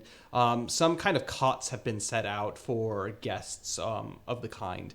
And there's like 2 or 3 separate rooms that he kind of splits you between. One of the rooms is going to be strictly for Theodric and Baradorok, as it is the larger of the rooms. And he actually comes stocking full of very, very beautiful looking straw. Not necessarily hay, but like straw, as hay is kind of difficult to come by in the woodland realm. Don't tell anybody that I got this for you and your horse, but we imported this from up north, actually, in the Withered Heath. This is a very special type of grass that only grows just beyond, just before in the foothills before the mountains. It is rumored that your people of the Rohan used to be from up north, and this is the very grass that your horses back in the day used to feast upon. Hopefully you enjoy Baradorok. And he smiles as he says Baradorok. Thank you very much, Sir Eldor. It's very appreciated. I'm worried about how much stress the boat ride may have caused Baradorok. I wouldn't worry so much about that. And he puts his hand on basically the haunch of Baradorok, and he pets slowly and basically whispers something in Elvish. And immediately Baradorok is just completely at peace, completely relaxed. Almost like you've never seen it before. It's incredible. It's crazy. I must say, I do find myself a little envious of how easily your folk tend to bond with animals. It took me years of raising Baradorok myself before he would just calmly let me pet him like that. And it's taken years and years and years of coaxing ponies and horses and any kind of beast of burden that you can imagine onto barges. It is let's just say it's a skill that comes with time, patience, and a little bit of love. And I can see lots of love is shared between you and Baradorok. Take good care of him. Oh, I always do. And Eldor actually leads Valineth away into the upper chambers. Fëanor, we don't have to do a whole out conversation if you wish to keep anything a secret. My question... Yeah. Was that? No, go ahead. No, I want to listen to what all you have to say first. I was going to say, my question to you, if you don't want to go like the whole role play route and whatnot, is you can tell me kind of levels about how much you want to tell Lindar, your father, and you can also tell me if you wish to actually have any kind of audience with King Thranduil as well. Okay. Well, I don't mind role playing it out a bit. Like it's gonna come out eventually, and like the party still doesn't know. Okay. So I wouldn't mind role playing kind of through what was actually going down. Perfect. A little juicy bit of lore. Yes. And We're Dane's only, gone, what, so he's how not. many episodes in? Yeah, 15. And there's nothing of my backstory revealed yet, so. Perfect. But Absolutely. yeah, so I don't mind discussing it, and like it'll get revealed later on. Hmm. Yeah. So you. Probably. So you make your way from basically like the lower caverns all the way up. You walk through the feast halls, the kitchens, all the way up through the bedchambers to the Elven King's apartments. These are, and again, this is all completely underground. Nothing is above ground.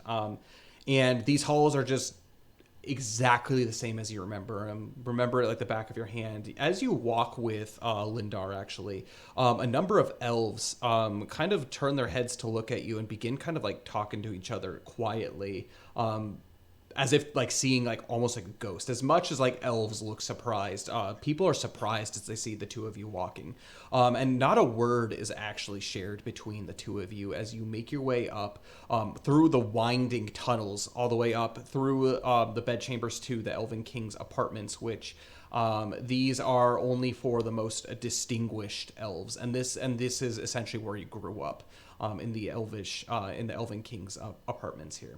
And so you make your way into your specific room. The door is shielded shut, and you actually see that Lindar has begun kind of wiping his hand over the door. And you can hear almost kind of like this suctioning noise, and then immediately you don't hear anything. You don't even feel any breeze coming out from any cracks from around. Feanor? And immediately he embraces you, and he holds you tight, almost kind of like a bear hug.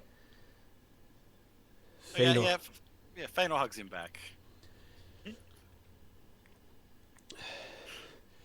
You have no idea as a father how worried I was about you. And he kind of like relaxes his shoulders a little bit as he kind of holds you by the shoulders and puts you apart and hands down to his side again and says,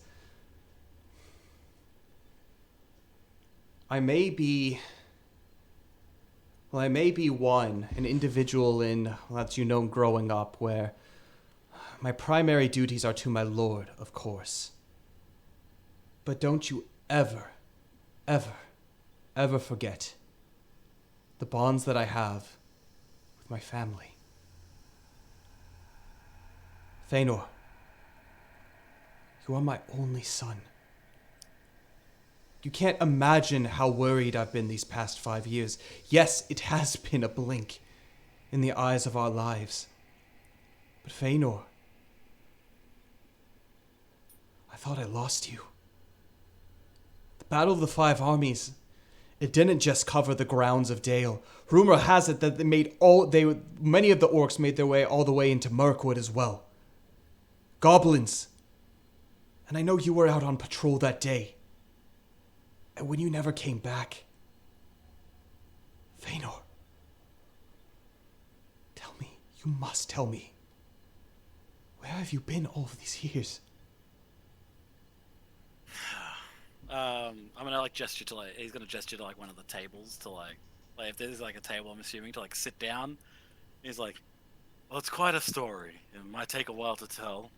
It was 5 years. It's been 5 of the most like eventful years of my life. I've more or less been on the run for 5 years. Yes, I've bounced between places, but I've always had that feeling that there's something pursuing me. The woods, as much as they have felt still as serene, they felt more wild. I've encountered more goblins like through there than I ever thought I would see. I suppose I should start from the beginning. That day, when I was on patrol, I just need to quickly pull up all my stuff. It was me and Caranthiel. We were on our patrol, and we we came across on the eastern side of the Mirkwood, the bridge that crosses the running river. You know the one?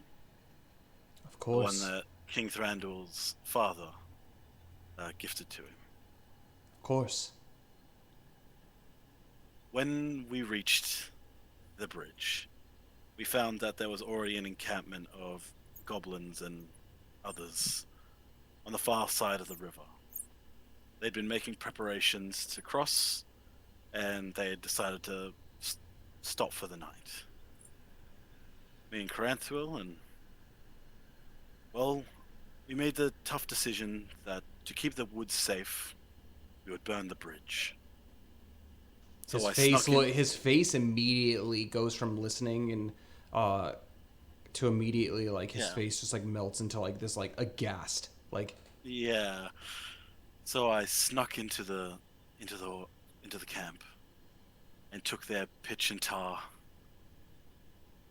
And in the morning, when they were beginning to set off, I set light to the bridge, and it did stop them.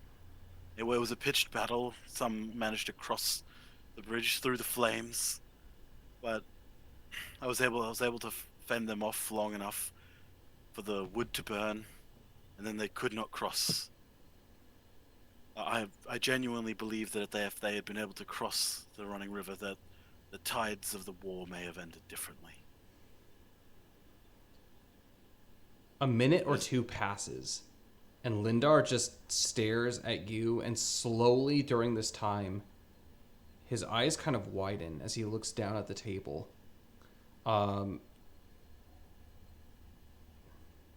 Very slow breaths. He closes his eyes. He looks back at you and doesn't say a word. When we were coming back, and we ran into sorry, it's good. When we ran into Galleon, and I explained what had happened, it was then that he told me to flee and not to return. I understood that the bridge was important, but I felt ashamed. But I did take a name that day, and I made a vow to help those who needed their help. I am now Fëanor the Lacduin, the Burning River, because of that day. The pitch set the river itself alight. And since then, I've done all I can trying to atone and to try and I don't know, make up for it somehow, but I couldn't return home. I was excited whenever I came across woodland folk, but there was never anyone that I'm Fëanor, sorry that this is how I had to return. what is important is that you are alive. Us elves, we may be immortal, but we often do contemplate the frailty of life. There are many of us whose lives are ended far too short. I am very, very happy to know that you have survived. In regards to the bridge, Fëanor, I now understand the words of Galleon, and I fear you don't quite comprehend what it is that you destroyed. That bridge is ancient, made of wood, but it was made from the malon trees.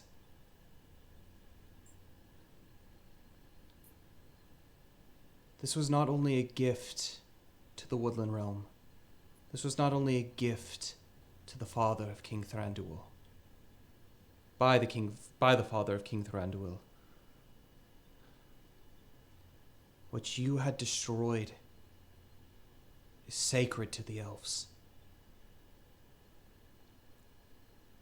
Since that day, King Thranduil has been looking up and down for those that destroyed it.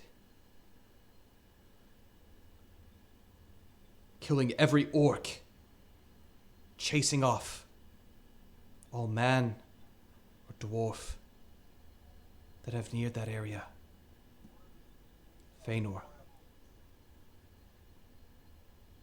King Thranduil, when his father perished, a burden was placed upon him to protect our realm. And there is no greater sense of strength than that of the Malon tree.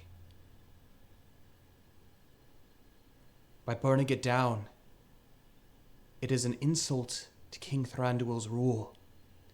It shows weakness, where he hasn't been able to. We both know King Thranduil. He's a prideful elf, but he is a lord. It is but of the utmost importance that for now we keep this between the two of us. Said that Galleon had disappeared shortly after I had. Did you ever hear of Corinthial? Did she ever return here? Galleon resigned. 5 years ago, when the king under the mountain had returned, he also slighted our king, sneaking into our halls. And it was by the help of one Bilbo Baggins that they were able to escape. I think King Thranduil knows the importance of such an action at this point. 5 years has been enough for perhaps some of his ego to recover. But you don't know how he was to poor old Galleon. He had failed his duty, as King Thranduil had recently failed his duty. And so he left. Your friend Corinthial. Only rumor exists of her, that she has gone wayward. Some of our scouts have sighted a young elf of her description in the northern forests of Mirkwood. None had spoke of you, and from what I can tell, I understand why.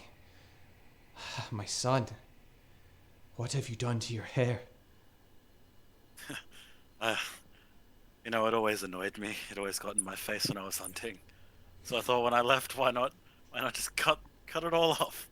I didn't have the patience to braid it myself and to sit for the hour that it took every morning. So I just cut the whole thing off.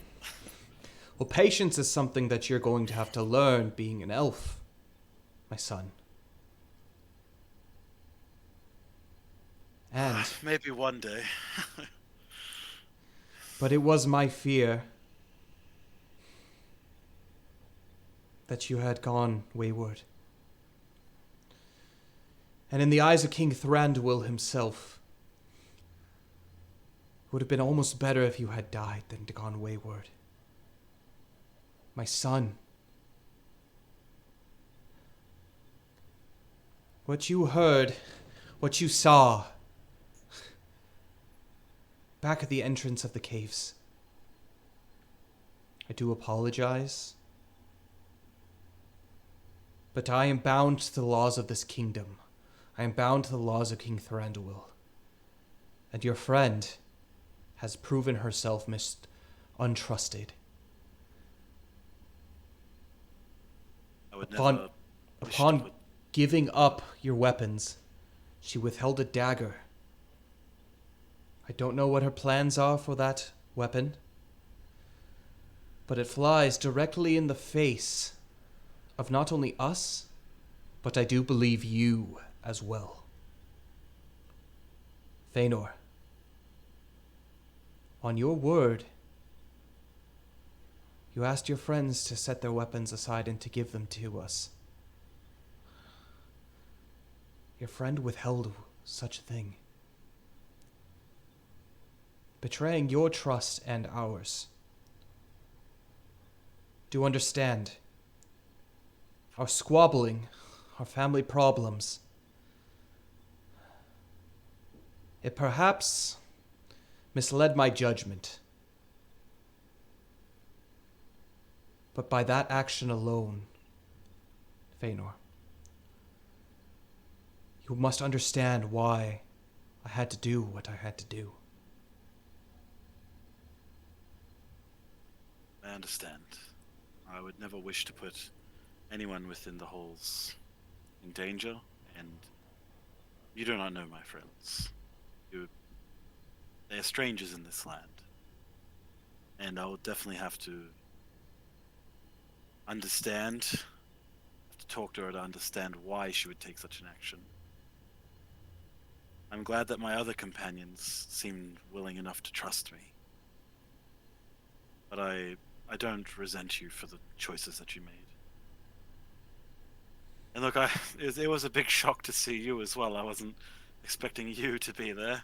I was expecting to just to wait in the cellars until the time to go and head back on my way, hoping that no one recognized me. But alas, that wasn't how it went. Always running from one thing to the next. Even running from me, your father who had been missing you for so long. Feanor, something does hang on my ears from what you told me. You speak as if the shadow is pursuing you from the deeds that you've done this day, or that day 5 years ago.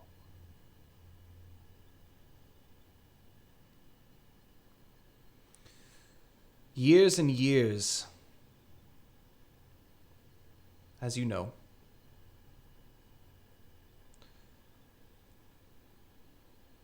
I have given counsel to King Thranduil. He's a stern man, stern elf. And he rules with ferocity. I do believe that you and our Lord have more in common than you think. These shadows that you say continuously pursue you perhaps are the same shadows that pursue our Lord. He has lived a lifetime. Another similarity that I might actually have to our Lord. I haven't told you yet, have I? I actually have a white heart stag. His name's Nympharion. He's actually, I actually met him while hunting in the Mirkwood. Of all my time away, he is probably the single most important good thing that happened. Do my ears deceive me? You say you have met a Nimeros. Yes. And I touched the whistle at my neck, and I'm like, and he comes at my call. I do not own him. It's not how I view it. There just seems to be some kind of connection. My son, you are full of surprises. Like Feanor kind of looks down at the clothes he's wearing as well, very well aware of the fact he doesn't fit in at all. And he's like, "What are people gonna think? You brought some strange into the king's apartments." I doubt very many would recognize me as I am. Regardless of how you look, Feanor, regardless of where you've been and where your travels have taken you, I knew one day that you would return here. And, apparently with quite the story to tell. Feanor, I understand that you have a mission ahead of you. Baldur,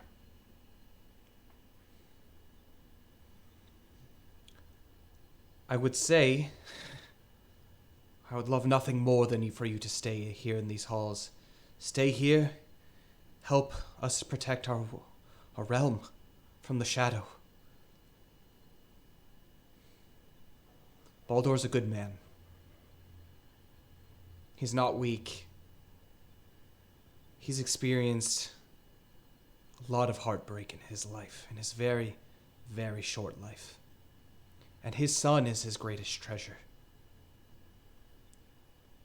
Feanor, I know you know the Mirkwood. Promise me that on your journeys you watch out for him, but especially for Belgo. You need to protect his innocence. Innocence is something that's in short supply these days. It's the greatest power that I do believe humans have. I will try.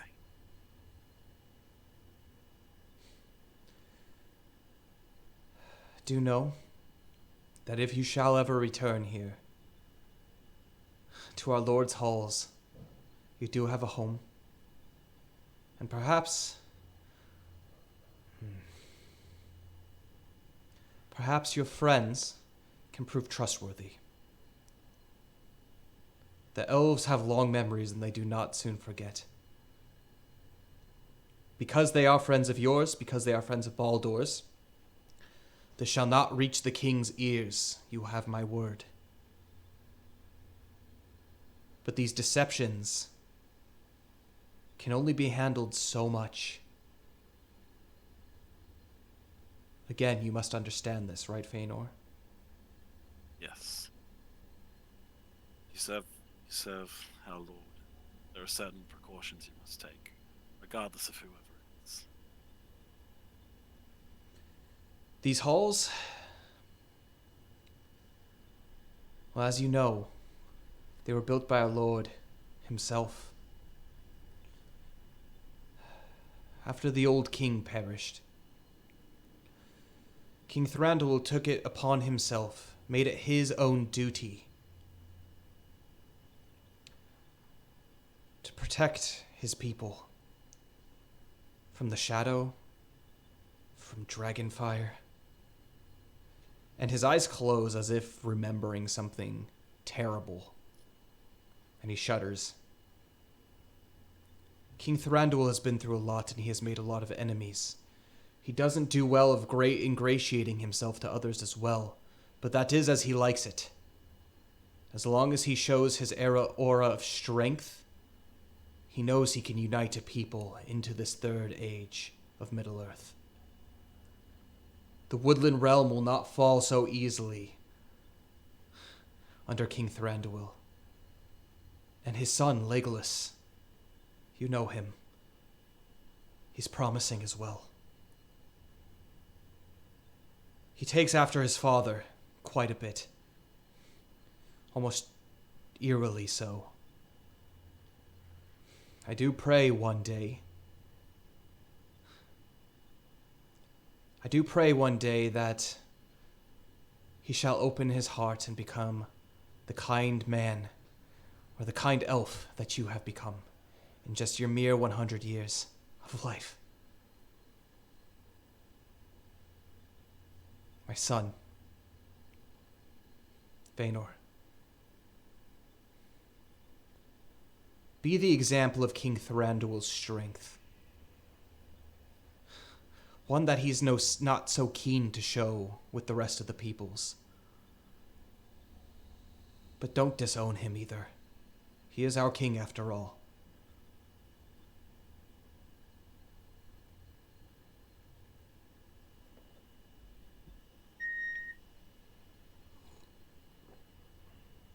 Part of when I spoke of King Bard and of the mission that I am trying to accomplish, I don't feel now is the time that I can ask people of the Mirkwood to aid us any more than they already have. But I have promised him, and it does align with what I believe. That on my journeys I will try to unite the peoples of this Middle-earth. To try and bring us together. Thranduil can try and unite them in this third age how he wants. If it works, I will be all the more happy to join, to return home. But I must have this contingency. I must try. Whether I save 1 life, or 1,000, or 10,000. I hope you understand why it is I won't be able to stay.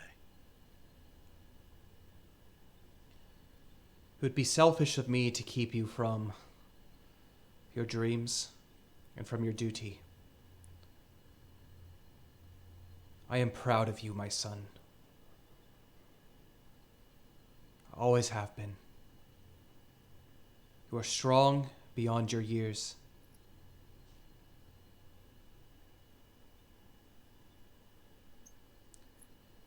And if your mother were still here to be able to rejoice in this, well, do know, somewhere out there, far off in the west, across the sea, she is there. I'm sorry that I left you alone for so long. I can't imagine what it was like in this house once so full of life. Now empty. I will say I've been kept busy in your stead, but it does do my heart great relief to know that you are safe. And these shadows that pursue you,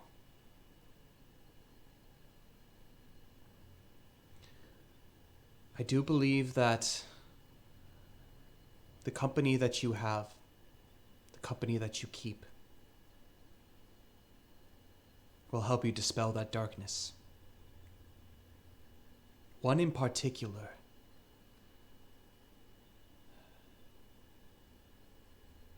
does shed a light reminiscent to that of the elf lords of old. Probably don't want to hear all my stories of getting into bar fights then. Perhaps you're right. Yes, yes. Feanor, feel free to wander about the halls as you please during your stay. Enjoy the small taste of home while you can. If there's anything that I can do for you during your time here, ask.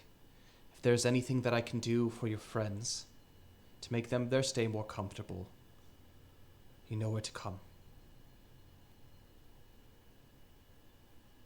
Yes. Of course. As much as I was daunted at first and shocked, I am glad that we were able to see each other again.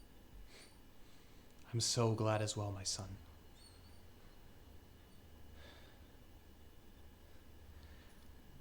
And I hope the light of the Eldar continuously guides you through these darkening times.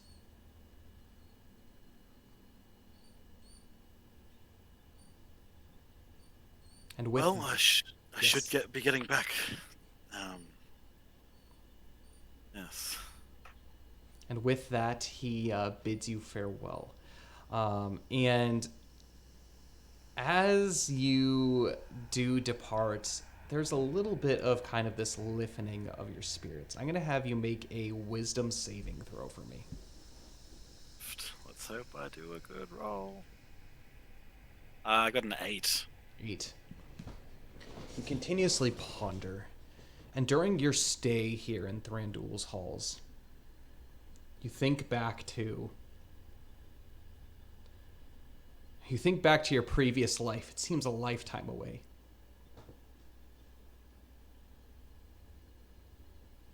But as you continue to observe the people that are around, to see the the merriment of the elves that are around you,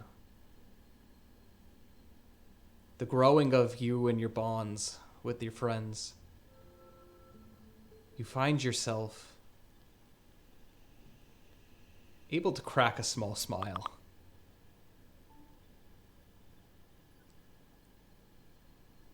You can go ahead and remove 1 point of shadow. Oh yes, suck it, Valineth.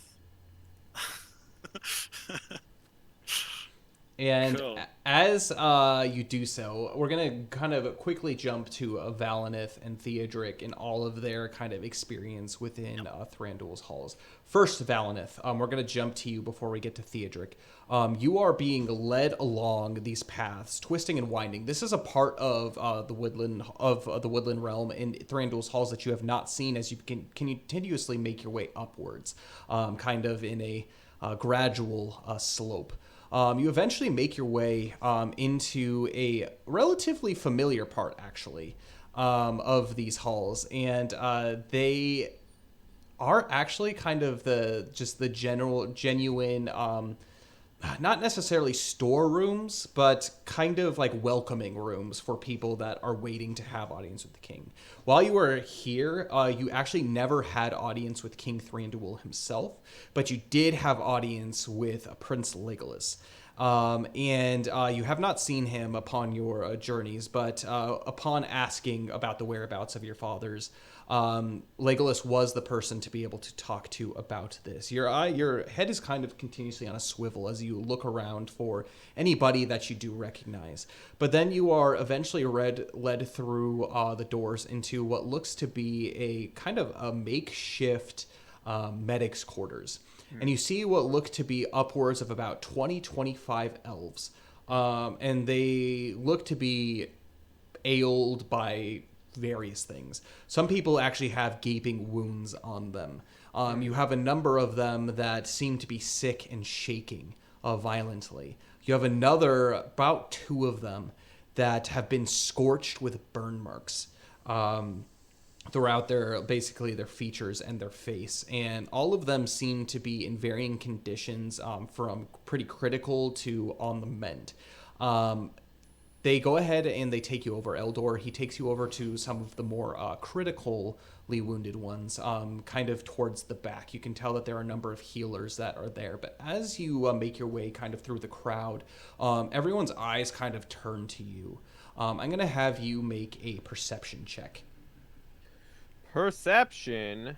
Good thing I'm good at that. That doesn't mean anything, but you know, technically, I'm good at that.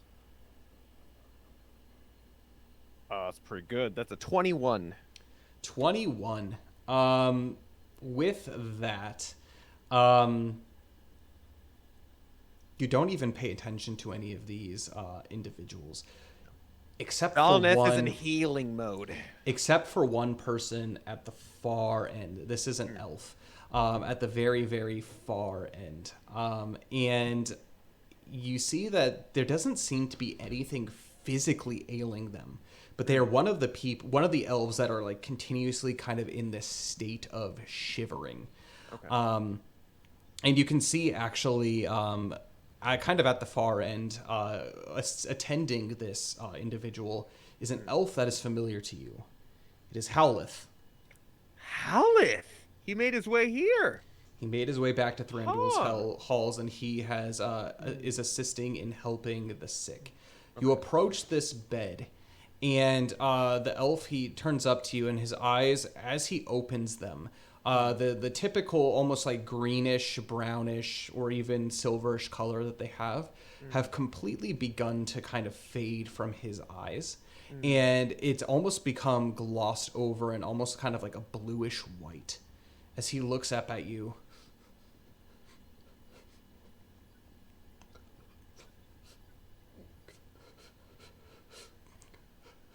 Is now my time?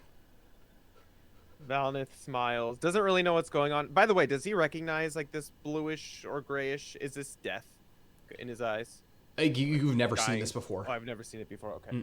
Valineth not really knowing what's going on and seeing a patient in need and injured, he's gonna be like, "Why, of course not, my good sir. You are in the best hands, the most capable hands here. We will do what we can for you." And Valineth is gonna do his best to try to. He's gonna go in next to Howleth. Howleth is his name, right? Mm-hmm. Howleth, yeah. And say, "Good to see you, buddy. Hope you're doing well. What do we need to do here?" Valineth.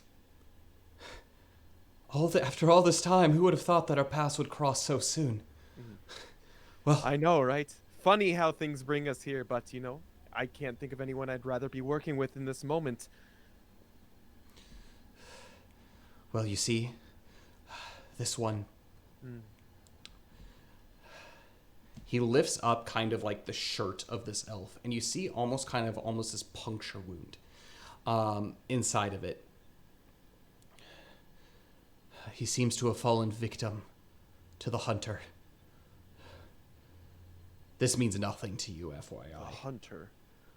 I see a wound, obviously. Is it a do. stab wound? Is it a... It like, what looks kind to of be wound? some kind of stab wound, and it is like glowing, like not glowing, but it is like become like almost decaying green around it, and it's oozing and pustulous and disgusting.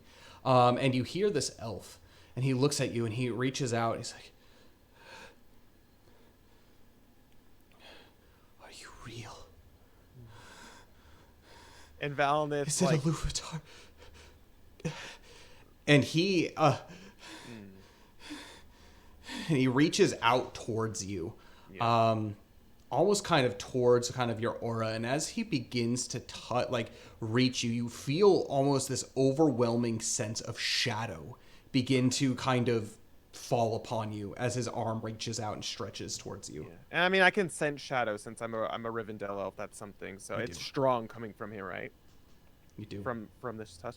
Valnith kind of like recoils a little bit on the inside, but then smiles and like reaches out and puts his hand lovingly on his face, and says, "Hold on, my friend.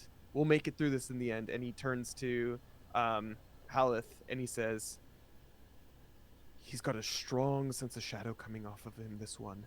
What kind of wound is this? I've never seen anything like this." It's from Savage Towler, the hunter. Savage Taller. One of the 4 children of Engoliant. Make a traditions check for me. Lord Angoliant. Okay, Savage Taller. Traditions, you said? Yeah. Traditions or Shadow Lore, whichever one. It's the same roll. That's an 11. 11. Yeah. You definitely know of Engoliant. So Engoliant was the giant spider that basically was said to almost be Morgoth's bane. He was able to grow power by sucking the life energy from one of the trees, the great trees. Okay. And upon almost getting rid of Morgoth, he summoned his army of Balrogs to come and protect him. And through a intense battle, they were able to slay. But that wasn't without complete cost, as there were 4 spiders that had lived essentially from as offspring. And this being one of them, Savage Towler. So this is a spider wound, This is a spider sting, and it has an overwhelming sense of shadow coming from it. And Valnith is a spider. Do we have anything to stop the poison? I mean, this isn't normal venom that's coursing through. This is shadow. This is something of shadow. I can sense it. Nothing strong enough. He's been paralyzed for a few days, and finally he's been able to have the strength to make it out. Unfortunately, the rest of his hunting party, they were not so lucky. Well, we have no time to act. We need to get this elf some help. And Valnith starts preparing. Does he have anything on him that would help? I'm going to actually have you make a medicine check as you look through all the stuff that they have to see if there's anything that will be able to withstand some of the poisoning. +7 to medicine. That was a 10. 10. You look around, they don't seem to have a whole lot as far as the regular remedies for just normal poison or maybe normal spider stings. Yeah, now Valnith is going to look through his... Do you have anything that can remove points of shadow? That's what he's looking. So that would be my inventory. Backpack. So I have I have reed mace, red water lily, king's cup, white water lily. Let's see. Salvum, so it can make for 2 hit dice. Charging potion made of white water lily automatically full hit dice spend on the next short. I don't know these as well as I should. The King's Cup, Yeah. maybe, I think. That appears in the winter. Snow starts to melt away while wearing a necklace of. That's the like luck one. The Okay, King's okay. Cup. Yeah. I have Aethalis, King's Foil. That's not gonna be helpful. Yeah, that's just hagweed. That's it. Drinking advantage on saving throws against corruption. All right. That's it. Okay, so I have some hagweed. So I will immediately go through my bag and take out the hagweed, one charge of hagweed that I have, and hand it over, and say, I don't have much on me, but this is what I have. And I pull out the hagweed, and we need to act quick, and we need to apply this if he's gonna have any chance. Haleth, he looks at it and says, by the power of the Eldar, how could you have something such as this? This is exactly what we were looking for. It does not grow this far north in Mirkwood. Hurry, we must. I trust this in the hands of a skilled practitioner more than myself. It seems like fate brought me here today for a reason. And I apply it. I prepare it how I would with my medicine kit. You make it into a salve, essentially, which basically you can rub inside the wound. And immediately as you do so, you notice that the green begins to dissipate and the pustules begin to almost explode.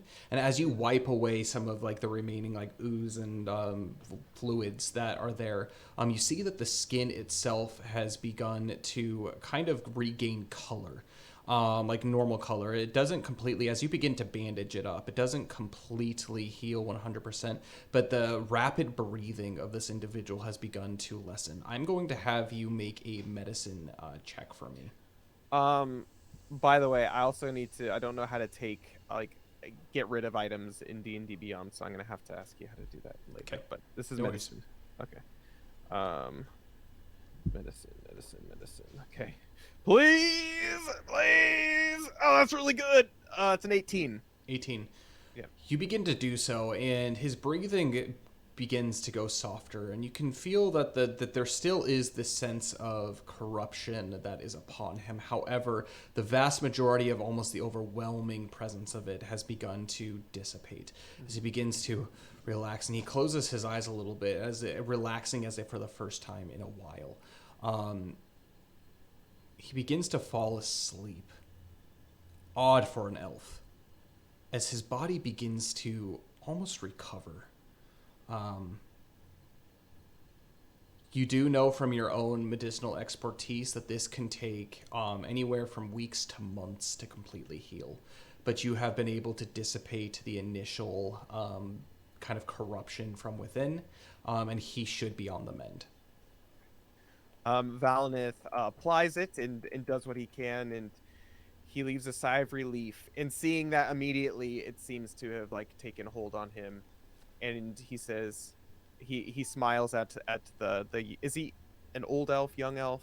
Can I tell? I can't really tell. I guess Can't tell. Yeah, he's just an elf. He looks like just like an elf ranger, kind of like one of your typical kind of scouts that go out and basically sweep the borders. Yeah. And Valinith smiles at him and says, well, let's see if that does the trick. It seems like you're quickly on the mend, my friend. And Valinith turns to his friend and gives him a pat on the back and says, it's good to see you, buddy. Let's take care of the rest of these. It's good to see you too. And you begin to move from individual to individual. And I'm going to actually have you make a perception check as you do so.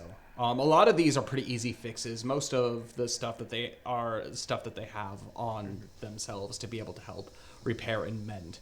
Again, many of them are pretty easy compared to that last one. It was a 19. 19. Haleth, he continuously like glances at you as if almost in shock. And he almost as if he wants to bring something up, and then he just is focused on what he's doing. And he just continues to work and assist you essentially in helping with the healing. And I'll continue to do that for the time being and assist them in any way I can. I don't know if I need to make any more checks or rolls for that, but at least until Valnith feels like he's done a good job's worth and provided the best care he can for everyone who's there that he can Absolutely. help. He's gonna do that. And yeah, you spend the better part of the day doing that. And you do plan tomorrow to come in and check in on them to see how their recoveries are coming. But some of them you were able to get out the door the same day. Some of them, no, they still need quite a bit of time for some recovery. Cool. All right, cool. That's what I'll do. Sweet. Moving on to Theodric. Theodric and Jalen, you guys are just chilling, getting stuff prepared and whatnot. I'm going to... Do you want to do anything, or do you want me to start giving you checks? Theodric's just relaxing. He's chilling in the cellar with Baradorok and Jalen and Rufus. And he's just like, well, this room's a lot nicer than the ones we hired at the Trader's Rest, at least. Like, you know, there's only so much Elena could have done with what she was working with, so... And Jalen, she actually speaks up and says, yeah, I guess. I don't know what it is. It's just... Is it just me, or are these elves always so just... She just, lets out, this long, drawn-out breath. They always just think they're better than everyone. Well, I mean, I'm just gonna throw it out there. Everyone saw you not quite so hide your dagger. Which, you know, not exactly the friendliest thing to do. Like, they were already letting us keep our belt daggers, so... You know, if Feanor trusts them, you know, it's Feanor's dad. Like, I'm sure we're fine here. Yeah, but there must be a reason why he hasn't spoken to his dad in 5 years. And for clearly what we saw, it's a tender subject. Yeah, but, you know, we're not here to cause any trouble, so I didn't really see the issue with not giving them my weapons. I don't know. Maybe it was just I was feeling... I'm just uncomfortable with this whole situation. The Mirkwood and everything, and she continues on, giving a kind of a myriad of excuses, but ultimately it boils down to the fact that I just rolled bad. For that, so... But she kind of calms down and has kind of turned her attention more to Belgo, who's sitting there and is petting Baradorok as well, and Rufus, kind of Baradorok in one hand up here and then Rufus down on the other, says, so we're here for a couple of days. Well, the elves, they have really good food. They have well, it's been a couple of years since I've been here, but this place smells really nice, don't you think? And he's just drawing, desperately trying to get out conversation. He can feel kind of the tension in the air, even himself. Yes, it does smell quite pleasant, Belgo. You've got that right. Yeah, and Baradorok, he picks up on kind of this hint that you're indulging his conversation. And even Baradorok, I don't smell the stinky nature on him anymore. I mean, okay, I do wash him regularly. I do have to say that, but it's just kind of I feel like most of the stinkiness is from the less than reputable places we've had to stay in the past. Or the Trader's Rest wasn't exactly a 5-star location. I know my dad doesn't like me going in there. He says that the barkeep isn't a very nice man, but no, he's quite big and strange. Oh. Very hairy. Like Baradorok. And Rufus. Rufus is really hairy. Yes, much more like Rufus. But I do think, maybe it's just a thought. And he begins closing his eyes really tightly and thinking really, really hard about it. And he kind of waddles over, still kind of in a crouched position, over to the hay bale where Baradorok is eating from. you think this helps him with the smell? And he's pointing to the food. He's like, because he smells it. He leans over, smells like, it doesn't smell like horse food. I mean, yes, Sir Eldor did say it was special in some way from the northern parts of the Mirkwood, I suppose. Wait a second. And he reaches down and he grabs a little bit of it and he puts his hand on Baradrock. He's like, excuse me, don't mind if I borrow some of this. And he takes it, like 4 pieces, and he splits them kind of in half. He takes one of like the 2 of the pieces over, kind of still in his waddling crouched position. He's like, Rufus, here boy. Here boy. And Jalen immediately is just like, no, he's not a horse. It's like, no, Jalen. This could help with his stinkiness. It helped Brodrock. And he holds it up he holds it up. I'm going to actually roll a d20 here. Oh boy. Rufus eats it and immediately throws up. Rufus, he takes kind of like a sniff at it. And he kind of like backs away a little bit as almost if disgusted. And he's just like, and then Belgo's like,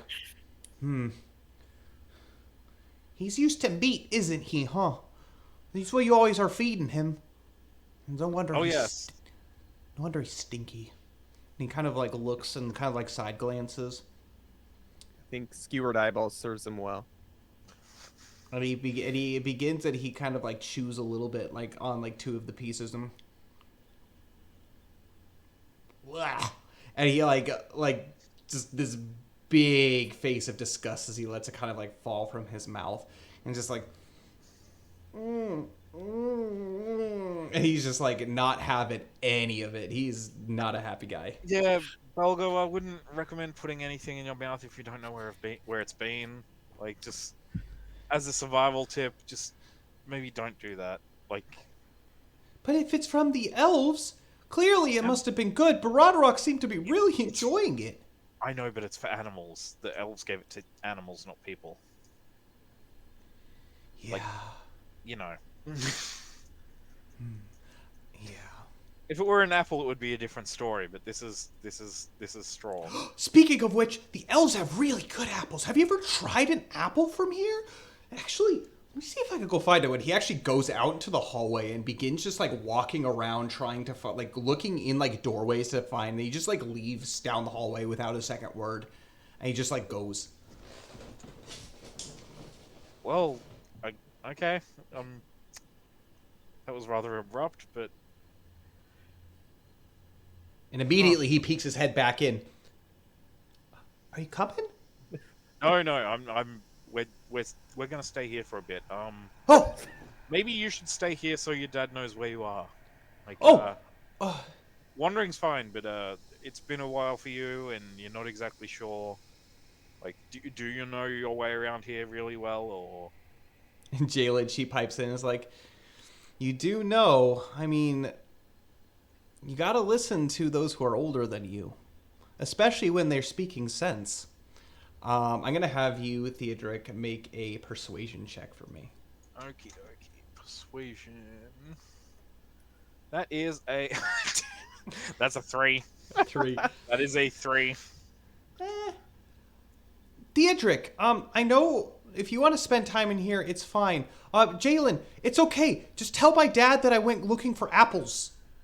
Jalen's like, I really don't think you should. No, it's okay. I'll be right back. I promise. And he kind of gives like this little, Rufus, you behave. Okay? Oh, And then he just leaves. And just, Oh, Lord. Oh, great. while all this is happening, Boldor is a ways away. You can kind of hear his his voice echoing down the halls as if he is talking to someone. But I'm going to leave it up to you, Theodric, on what you and Jalen want to do in this moment. Can I poke my head out the door and see if I can see Boldor? Oh, yeah, absolutely. You do. You peek your head out, and you can see actually kind of slowly making his way, checking the different rooms, Belgo making his way down the left. You look to the right, and it does curve around a bit. There's a little bit of, kind of some voices echoing from the right side, but it does descend downwards towards kind of the cellars where you were originally coming from. Okay. Theodric's gonna call it. Hello? Anybody down there? There's a moment pause, and the voices hush. You don't hear Yes, anything hello. back. Oh, Yep. It's the humans you've got in the cellar. Sir Theodric! Yes. Ah! Yes! Is there anything that we could do? And you can hear the voices start to come closer as they begin to hurriedly walk your way. Just nothing I really need. Just wanted to give you a bit of a warning. Belgo's wandering off. I tried to stop him, but Oh, that boy of mine! And you can see, boys. you can hear kind of more of like a huffed, less elegant presence, as just, and you see kind of running up the hall, Baldur. Well, Lindar wasn't too happy with what we were with our arrival here. I don't want to go making trouble. Which direction did you say he went? Theodric points him in the direction he last saw Belgo. He's searching for apples. We told him it would be fine and we didn't need any, but I guess he wanted to explore. Thanks for telling me. I'm sorry if he's a handful. I probably should keep him with me. I know you're not here for babysitting or anything. I understand that. It's quite all right. I just I'm not great at being obeyed, I guess. Well, my apologies, sir. And he runs off in the direction. Belgo? Belgo! Where did you go, boy? And he's just like running out after it. But there are two elves that do kind of come from the back, and they're very elegantly make their way up the hall, and they're kind of whispering to each other as they approach. Is there anything else that you would require, good sir? Oh, no, I'm quite well, thank you. I just didn't want the lad getting lost down here or causing any issues. Well, if you said you were looking for apples, perhaps we could be of assistance. I mean, I wouldn't say no to a couple just to snack on for a bit. It's been a while since breakfast, and it's been a bit of traveling. The kitchens aren't far from here. If you would like to accompany us, I do think that you will not attract any attention while under our eyes and our gaze. And Lady Jalen may join us as well. I mean, if that's okay, I don't want anyone getting in trouble with Sir Lindor. Well, he seems to be dealing with some of his own problems at the moment, and your secret is safe with us. It's just simply a trip to the kitchens, after all. Well, yes, if you'd be willing to lead the way, I'd be more than appreciative. Absolutely. And the two of them begin to lead you off.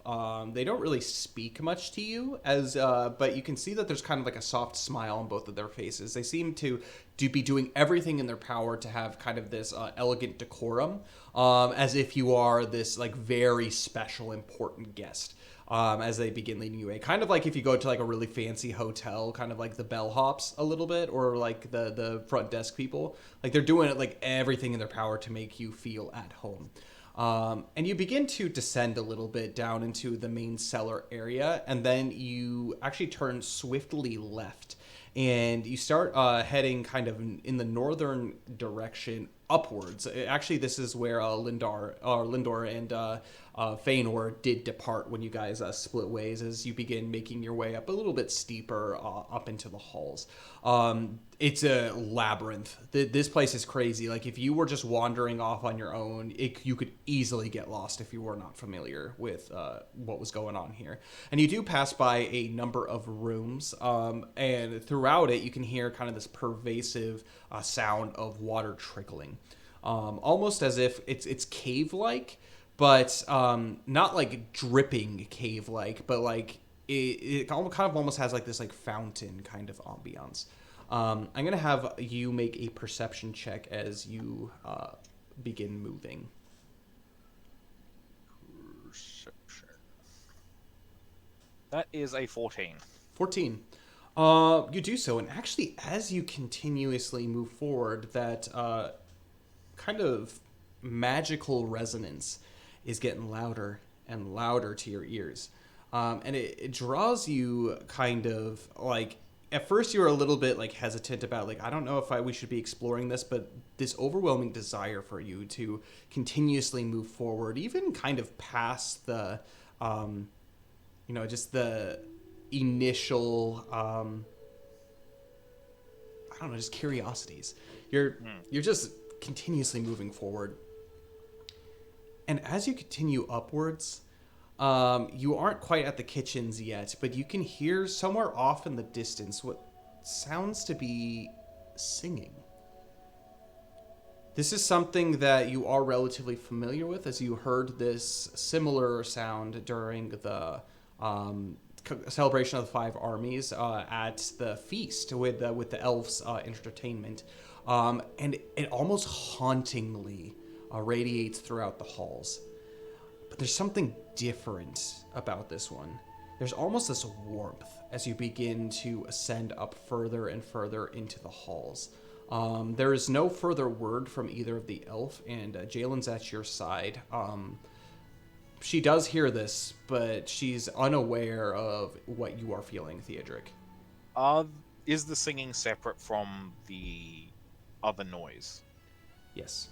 But Yeah. it seems to fit together almost fluidly. Okay, so are our two elvish escorts still there?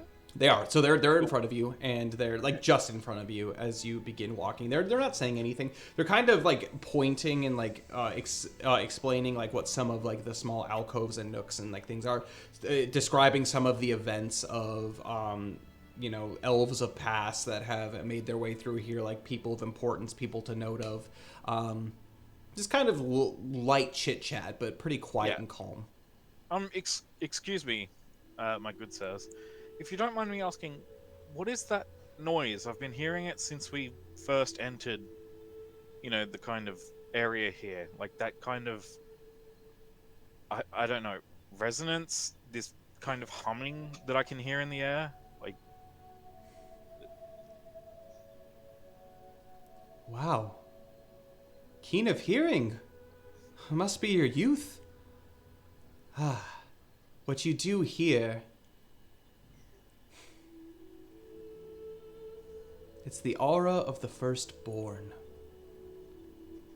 Here in Thranduil's halls, we happen to be in the company of one elf lord such as this. Her name is Irame. And she is from, as I had mentioned, the firstborn. She is a blessing to all of us.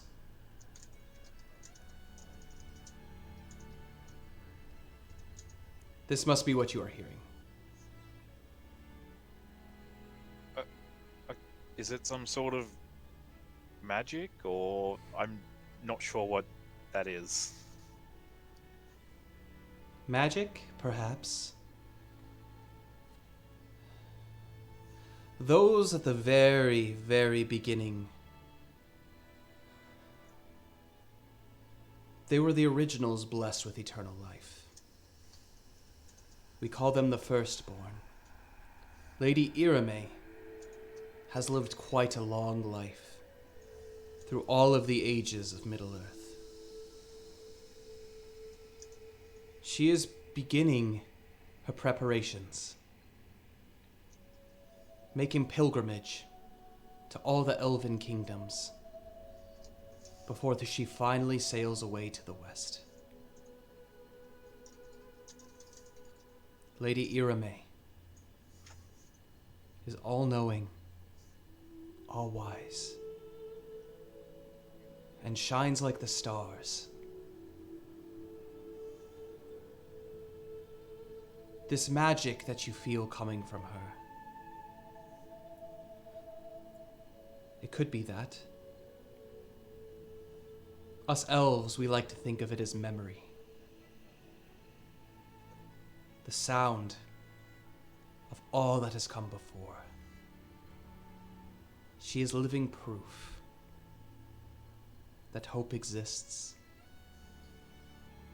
and time draws on. Well, time does not bring a wrinkle to her ever young face. The presence that she brings is that of ancient days.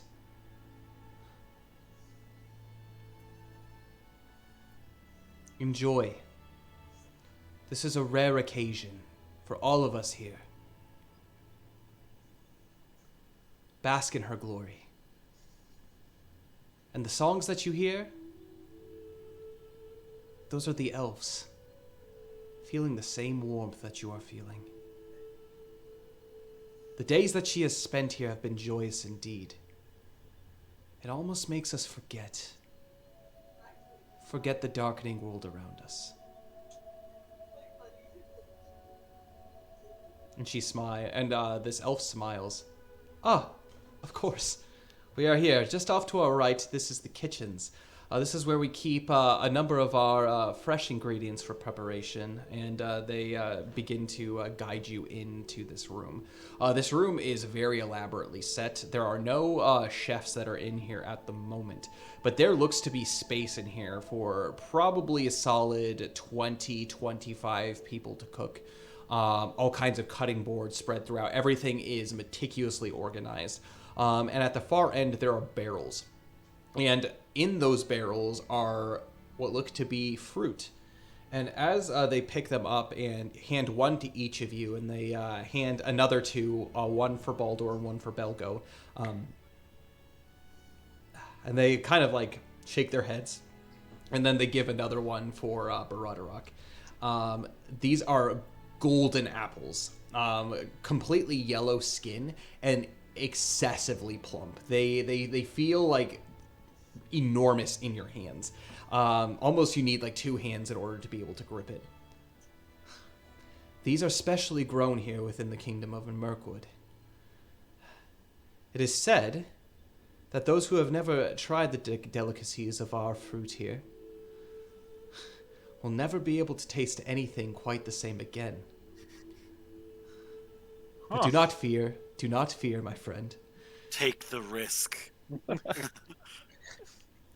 This is How something. It feels to chew 5 gum. This is, yeah, the excessively minty. This is our gift of gratitude for you and for helping our friend Baldur on this adventure. It will not be easy as you begin your trek across Mirkwood. But do know, hold tight to the flavors of this fruit. And even in the darkest times, it brings just a little bit of hope. At least so I found. I'm no food connoisseur myself, but I do know something delicious when I do try it, and I must say,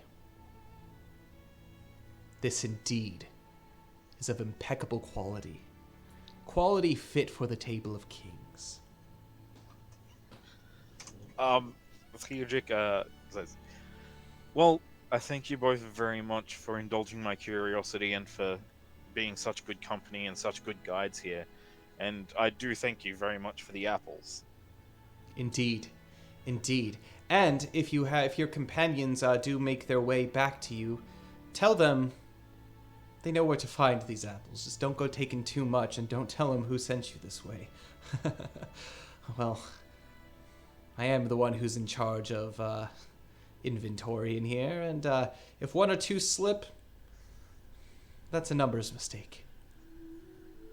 Oh, it's quite alright. It's, that won't really be an issue. Yeah. They begin to lead you back towards your rooms, and by the time you actually arrive, both of you, in your kind of cells, not really cells, rooms, everything is made completely super soft. Down pillows have been laid out and set, and very fine, almost kind of like silk sheets have been laid on top. Something that actually neither Jalen or Theodric have ever felt in their life. Like, Jalen's lived a life of luxury, but she has never experienced something quite like this. You sit on the bed, and it is like you are on a cloud. And then the kind of like this down comforter is brought as well, and it's made with kind of like the finest furs. And they have, by the time that you're back, they seem to have decorated it to make it like a luxury apartment. It's amazing, and you can tell actually Baradarok, his mane has been braided. He has been brushed completely clean. And in his actually mane, where the braids are, you see clasps of pure gold that are basically around there. They have given you the A grade treatment here in the cellars. God, that horse has more money than me. Like, jeez. Valineth feels deep in his heart a jealousy looming. of the horse?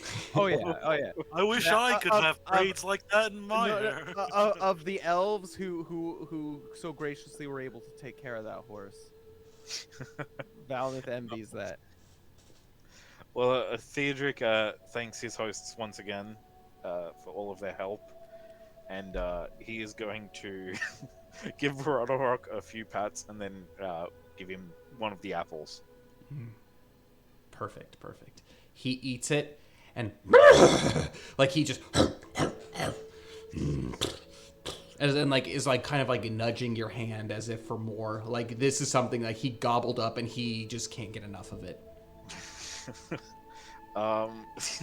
Theodric is going to just pull his belt dagger and cut just a sliver of his apple, and then hand that to Rodorok.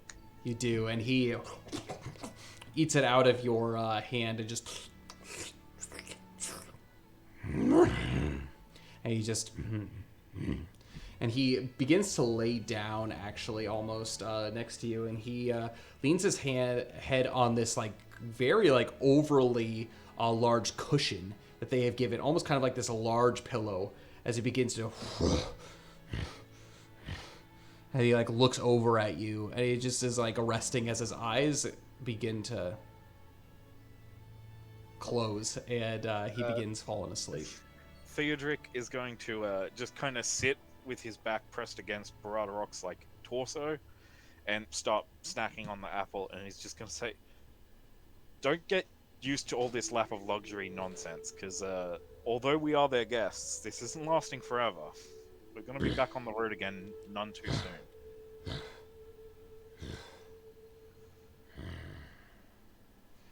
Yeah, he's asleep. He is out. This is luxury. He is feeling good. Absolutely. And with that, the days that are here seem to stretch on for a very, very long time. You feel over the top rested, and it's as if you had spent a week, maybe two here within just a couple of days. You have been treated to perhaps maybe not overly luxurious meals, but everything that you've had is delicious. And as if kind of they have been given orders not to give you the finest of the food, but even the non-finest of the food is impeccably good quality. Very clean, no preservatives, so even better not, but really, really good. Yeah, you just enjoy yourself, and you kind of play with Belgo a little bit and talk with Baldur, just kind of about the journey ahead. And Lindar does actually come, and he does check on you every now and then, as the gracious host does.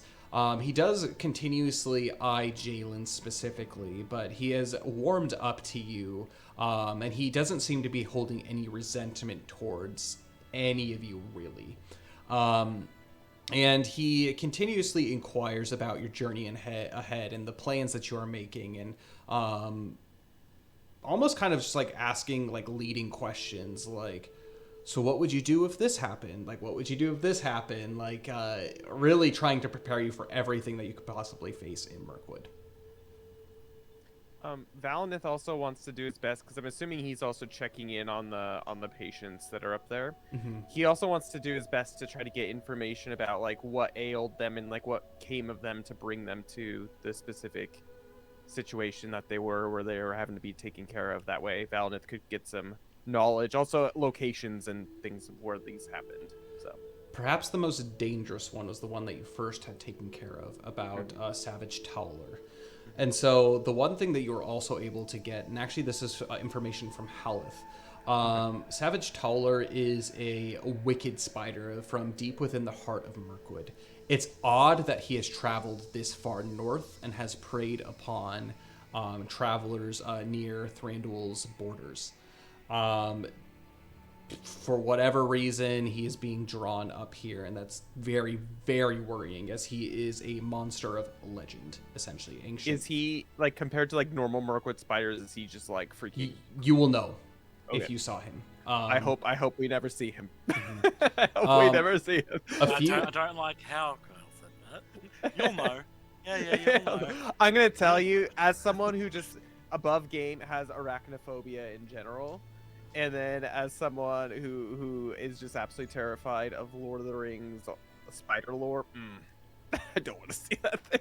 It's gonna be like, oh yeah, and it comes into frame, and then you've just punched him. Yep. Mhm. Screen goes black. It's like, oh, so we've lost Forged. As an Australian, I say bring it on. Oh yeah, ride him I'm into just battle. kidding. And also, as you continue to kind of investigate, you do notice that some of the ones that seem to have been damaged, like physically damaged, seem to actually be some kind of weapon marks. And they talk about actually in northern kind of part of Mirkwood, wild men have been seen roaming. And all of them say basically have served under the new king of northern Mirkwood. That's what they continuously claim. And they none of them have been able to catch that much of a glimpse, but there seems to be more and more they're pushing towards the borders of King Thranduil. Yeah, all kinds of shenanigans happening with that. And then also those that are burned have been in forest fires set by these individuals. A couple, not really spider wounds or really wildlife wounds, but just like typical ailments and illnesses that do have befallen. There definitely are some things that you have to be careful and keep an eye out on the elf path. For all of you, Lindar does continuously explain and continuously over and over again explains. You are taking the elf path. Do not leave the elf path. Mirkwood has a way of drawing one's curiosities away. It's a deep and ancient wood.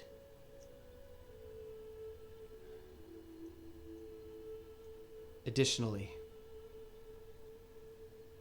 as you journey through Mirkwood,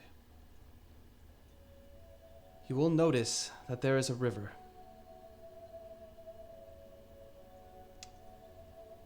This river,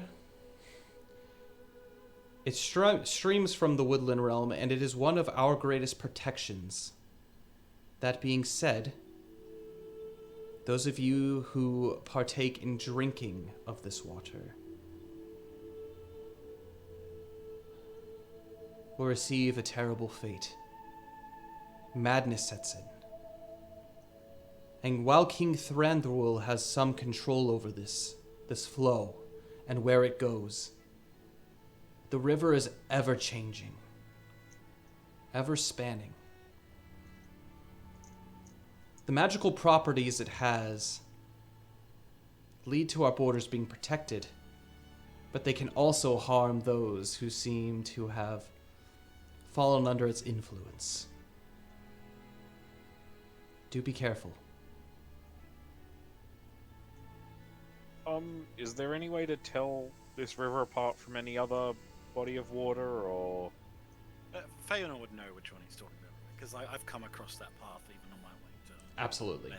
So, essentially, it's very difficult to tell just from the normal look, and it looks just like a normal stream. Feanor, from what you can explain to everybody, this path essentially stems from Thranduil's courts, and it moves up and around all the way through the borders. And so it changes based off of King Thranduil's command, but it's also a very powerful river that kind of also has a mind of its own. And so it kind of even beyond King Thranduil's control. And so there's, to like the average traveler, there's no telling how this looks. Feanor would be relatively familiar. You probably wouldn't be able to recognize it without a pretty good check, but you could definitely do that. So there's that. Yeah. Stay away from strange streams. Okay, so stock up on water here before we leave. Yes, it is. It's called the Enchanted Stream, and it crosses over the Elf Path at multiple times, and with that, the days pass, and the day does come where you do leave, and the trades have already been done, and everyone's kind of packed up, and actually, as you begin to board, Eldor and his elf retinue. Basically to get everybody on the barges as they take you up. Lindar, before he departs with you, he explains, there's a secret path that us elves take through these woods, through our kingdom. This shall be able to lead you to safety on the other side of our realm, but as soon as you cross the Enchanted Stream and make your way on the road of the elf path through Mirkwood, you are beyond our protection. Feanor, you know what to do. You know the woods as well as anybody. Keep an eye out. Protect our friends. And he nods very specifically to Baldur and Belgo. And we look forward to your return, hopefully in one piece. So you begin to be escorted through the caves by the secret route. And it brings you down, miles down the elf path. So you start here in Mirkwood, or in Thranduil's halls, and you're actually brought all the way down here to where you're basically disembark. As you do, there's almost kind of like, as you gaze at the waters that are down beneath your barge, there's like this enchanted almost draw that you have, and the elves are constantly fighting you guys to keep your gaze up from this water. It looks just so refreshing, even though you're completely stocked and completely filled with all the water you could possibly need. They continuously are drawing your gaze up from the water as you do. This part of the woods is not so oppressive, actually. As you continue onwards, it's actually very beautiful. There's kind of like these golden rays that seem to come through Mirkwood. If anything, it's not really Mirkwood. It's more of an Elfwood. And it does bring joy to your heart. It does not seem like the dark gloom and doom of the Mirkwood that you've traversed so far. The path is aligned with beaches and sunlight. This really does harken back to the days where Mirkwood was referred to as the Greenwood. Something of great power, of great prevalence, and of lots of life. He warns you that you will soon enter perilous regions. And he gives you the key piece of advice, the same repeating what Lindar mentioned to you.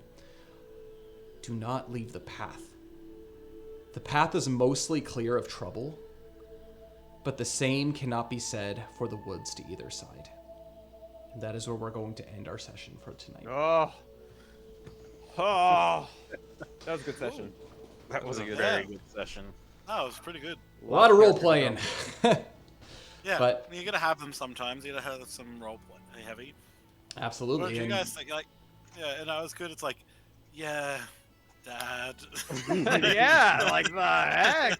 It was funny watching both your reactions as well, because it was like I can imagine your characters are very much like, excuse me. Yeah. That was crazy. Absolutely. Lord, that was good though. It's good stuff. It's good stuff. And honestly, like, one of the things that I love about the world building in Middle-earth is you can connect the pieces throughout basically like historical figures and, you know, just kind of the events that are happening just throughout Mirkwood. Mirkwood, Wilderland, everything that's going on. And so, like, for example, the, like, rumors of Savage Towler being in the north, like, that's something that, like, in this period of history, in this specific year, Towler is meant to be up here in Mirkwood. And so there's like all kinds of things that are like really cool and able to like kind of like connect the dots where it's like, wow, you can see like how you can play through it. It's not me just throwing random things at you. It's like, this is something that you now have to be really aware of because it's actually like Tolkien lore, Tolkien canon. So pretty cool. Yeah. Freaking Savage Towler, I'll tell you. That dude. Don't want to Hunter. see him. Yeah, good stuff. But now you guys are full-fledged on your adventure in Mirkwood. You have days of travel ahead of you. You have Days of puns. Days upon days upon days of puns and traveling, and hopefully not too much adventure.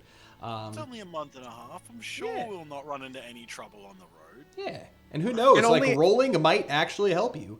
Like I was Only a month of it is in Mirkwood, so 2 months. sorry, of. 2 months of it's in Mirkwood. Yeah. So, yeah, it's good stuff. But what are you guys' thoughts really quickly before leaving? Your thoughts on the session, everything before we do depart. I actually kind of want to add this a little bit to the back end of these sessions, just to kind of hear your thoughts about, what's exciting or like what happened during the session, like your just reactions and everything. We can go ahead and we'll start with Feanor. We'll put him on the spot tonight. Put him on the spot. I thought it was pretty interesting, and I liked the kind of dynamic of, especially like Feanor's father. It's like, especially around others, he's very guarded, but like when they're on their own, he's like, oh my god, no matter how much I have to be like this important person, I'm so glad to see you. And I also like that the bad roles were playing in the favor of how I feel like Feanor was feeling in the moment. Like, he wasn't super attentive of stuff. He wasn't really, he wasn't looking at all the traditions and stuff. He was just getting more and more beat up. And like, it came around in a really interesting way. And I think it wrapped up nicely, at least Agreed. the little interaction. Agreed. Yeah. For Jalen. I like getting to share a little bit more lore about Feanor as well, which was fun. That's Yeah, cool. exactly. And then with Jalen, I know exactly what she would be saying because I think I read it somewhere in there. It's just like, I'm trustworthy. Okay. But I wasn't going to stab anyone. Okay. Honestly, my rolls were bad for you, Jalen. Sorry. Okay, no, that's a lie. One of my rolls was real bad. One of them was okay. The luck of the dice. Luck of the dice. Theodric, tell us what Theodric was thinking today. I loved today's session. It was really good. I feel like we learnt a lot about Feanor, which was awesome. We got a lot of interesting tidbits sprinkled out through today's session, I feel. Just things that might be a little bit of foreshadowing, or maybe they'll come to nothing. But, hearing about giant spiders and woodmen trying to encroach upon Thranduil's territory, and all sorts of interesting little bits and pieces that I'm actually really curious and excited to see where they go, if they do go anywhere. It's a grand narrative with all kinds of plot hooks and all that kind of stuff. Very excited. So, it's good stuff. Yeah, I'm very excited. Good. I'm happy to hear that. And Valentin. And guys, don't be afraid. If you guys are just like, this session's blue, just tell me. It's fine. It's okay. Also, I do need to ask, what was the name of the firstborn elf again? Irame. And how would I spell that? I believe it's IREM. Hold on, let me look it up. IREM. Hold on, I need to find it. Okay. I put you on the spot. No. It's totally fine. I'll find it. But These elvish names are crazy. They are. They can be a little bit challenging. That's for sure. Okay. I will say I did enjoy being like, because I made the decision ages ago to make Feanor's last name Lochduin, because it's actually Sindarin for the Burning River. So good stuff. like, I love it. yeah. It was nice learning a little bit about that and why you left the Mirkwood. Oh, and trust me, I left. We left a decent chunk of it to the imagination too. So like we revealed a little bit of it, but I picked the worst time for a bathroom break. I'm gonna have to go back and rewatch. And I told Dom Dom say. because Dom He gave me asked- the abridged version. Yeah. But, an I'm ancient really- bridge. He burned down an ancient bridge, and people are pissed at him. That's what I said. yeah. Well, no one knows. But yeah, no one really knows. no one knows they're pissed at him. I was Gallery. really Yes. busting. I was really busting, but you were just starting your backstory, and I was like, no, I've got to go. It's okay. And then I I got had to back, use and it I was like, too. what did I miss? And you were wrapping it up, and I was like, no, not like this. Irame. Irame is Slowly plug IRIME. IRIME. Because I know how to spell. Irame. Excellent. Cool. And finally, Valinith. Dain, what were your thoughts? A lot of my the things I really enjoyed about this session actually weren't even necessarily involving Valinith. I think there's some cool moments with Valinith for sure, but I think part of the reason why I chose to do a high elf from Rivendell as a character is because growing up I've just always been so enamored and fascinated by the culture of the elves and the living culture. Tolkien does an amazing job of explaining just the lavish peace that they live in, and today was one of those experiences where it kind of felt surreal in a way, because again my character was able to spend this time in one of these places that was just absolute almost like heaven on Middle Earth in a way. And also I kept thinking about in all these allusions to the west, into the west kept playing through my head. It was good. And Good then stuff. just in general too, it was cool getting to find out a little bit more about the ongoings of what's happening in Mirkwood in particular. Name drops are always a good thing for me. I love the name drops and big old spiders and whatnot. And too, just Valinith as a healer, anytime I get the opportunity to make rolls, whether it's saving a life or maybe the life of it is ending, it makes me so nervous and it gets my heart pounding, but it's exciting, and it's the reason why I chose a healer class as my class. So anytime I have that opportunity, I really enjoy it. So I liked it. I thought it was a good session for sure. I will say I can, maybe it's a twin thing, but I can very much relate to kind of your draw to the high elves. And for those of you who are confused, so the high elves, one of the things that does make them different from the elves of Lothlorien and the elves of Mirkwood is they are elven lords. And so they're a descendant of basically these elves that almost kind of have this holy aura that can dispel the darkness, which makes darkness attracted to them actually. But for example, this elf who was kind of in passing with the sting from Savage Taller was able to kind of almost see not Valinith, but this radiant figure that kind of almost pierces the darkness. And so Valinith is one of those figures where it's outside, just normally it's just oh, this elf, I can feel a little bit of this aura from him, but creatures of darkness, basically Valinith is a beacon. So Sorry guys. FYI. We'll put him at the front. Yeah, We haven't got needed distraction. massive beacon just running, going through the Mirkwood. But also it's one of those beacons of hope as well for people who are needing that. It kind of almost the same radiance of Irame, and Irame is another one of these firstborn high elves that it's like in the present. movie adaptations of the Lord of the Rings where Arwen Frodo's stabbed with the Morgul blade. He's oh, what are you, an angel? Or in the books it's Glorfindel, right? Yeah, with yeah, Asphaleth. Yeah, it's really cool. I really enjoy that, and I love Lord of the Rings. So anytime I good. get lore drop and stuff, it's awesome. By the way, I figured out how to delete things from D&D. Yeah, so Sweet. Well, good. I'm happy that you guys enjoyed it. There's a lot of kind of some fun things to chew on, plot hooks to be able to think about, and I look forward to seeing as the years go on to see what happens. And one thing that's also kind of nice too is, especially if you're familiar with Lord of the Rings lore, and especially because this does happen between the years of the Hobbit and the years of the Lord of the Rings, like they're kind of forgotten years. Not a lot of people really knows what happens between those years, other than just like Sauron rises to power at some point, and then like stuff hits the fan, and then the War of the Ring, and then hey, the Fourth Age. And so it's just one of those things. Sorry, spoilers.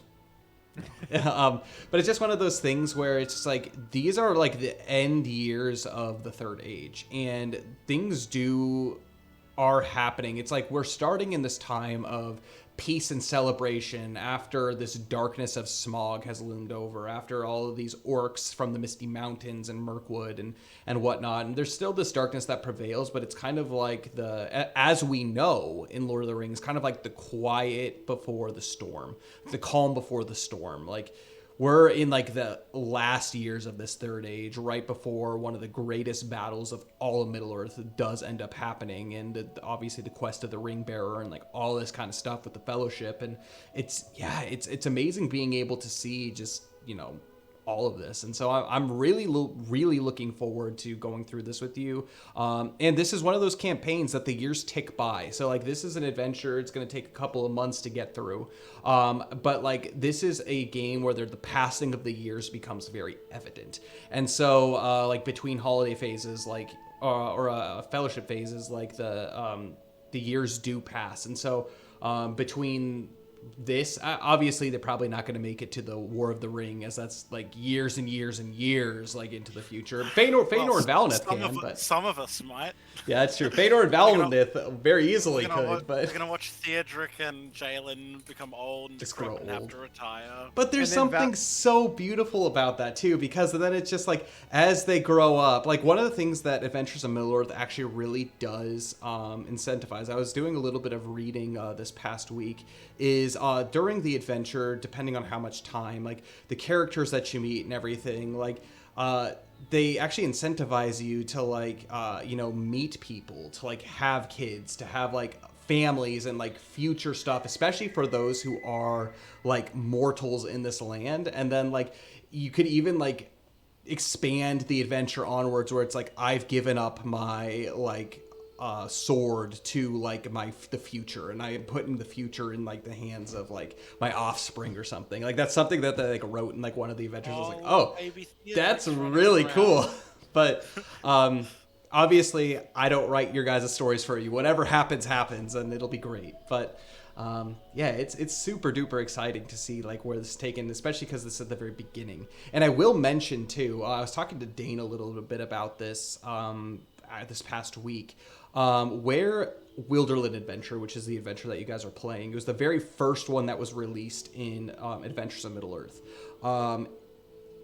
Last session was officially the first episode, though the very first opening. It was like page 1. So you guys literally had 13 sessions before first like encounter first one. The very first encounter was actually against the bandits. And so but like what I really love about this is I've listened to other like Wilderland adventures like on YouTube and that kind of stuff, and it's like it always is just like, oh, these adventures are thrown together and oh, there's these bandits in the woods, where it's like I really, really desperately wanted to help you guys become familiar with the world of Middle-earth, make you feel like you're a part of it, and not only that, but get to know each other, get to know your characters, because I don't want by the end of Adventure 1 for you guys to just now be discovering your characters. I feel like you've already been past tutorial stage, and now you're finally able to go into Chapter 1 with your characters kind of designed how they are, or have already experienced bonds and building relationships, and actually now it's like I have a purpose. And so yeah, here we are. Wilderland Adventures in Middle-earth. It's exciting. So don't look if you don't want to be spoiled, because there's a lot of spoilers that could happen if you do look into the future. But don't do it. I've been given a vision. It's on YouTube. But no, guys, it's been a pleasure, and I'm so happy for all of you that have been able to join us. Dain, do you have anything to mention before we do? Couple quick depart? announcements, not too many.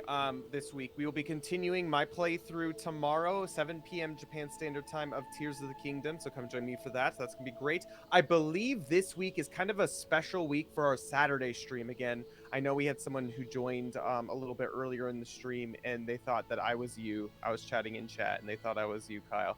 I don't know if they're still here, but they were saying It's like we share the same DNA or something. I know, right? No, but they were saying, but one thing that's cool about Fantasy Forge Studios is we have a bunch of different personalities, because obviously it's international, right? We have people from all over the world who stream on this channel. But one of our main people, Cole from Cole Forged, he will be unable to stream, I believe, this weekend. So Max, who's one of the other characters, who's one of our tabletop RPG for Everlast, is going to be taking over, and he's going to be playing some Breath of the Wild this Saturday. So come join us. It's a very Zelda-esque week, I guess. But yeah, that's our Saturday stream, and then we're just going to be back to the old grindstone. Kyle, you're going to be continuing Tears of the Kingdom next Monday? Yep. And Wednesday, and more Adventures Middle-earth. And yep, it's good. We got a fun week ahead of us, and then we can't forget before we leave our wonderful sponsor, Snacky, Japanese luxury sweets and treats. They are a small family business based in Tokyo, Japan, and they are currently having a seasonal box. Their matcha box, a green tea box, matcha box. I think it's I don't know. Matcha box. It's the matcha box, and it basically is green tea flavored sweets, goodies, things for like tea ceremony, all that kind of stuff. But it's a shorter span for this seasonal box. Most of the other seasonal boxes have been a couple months long. This one's only a month long. So the last day that they're taking orders for that box is June 14th, actually.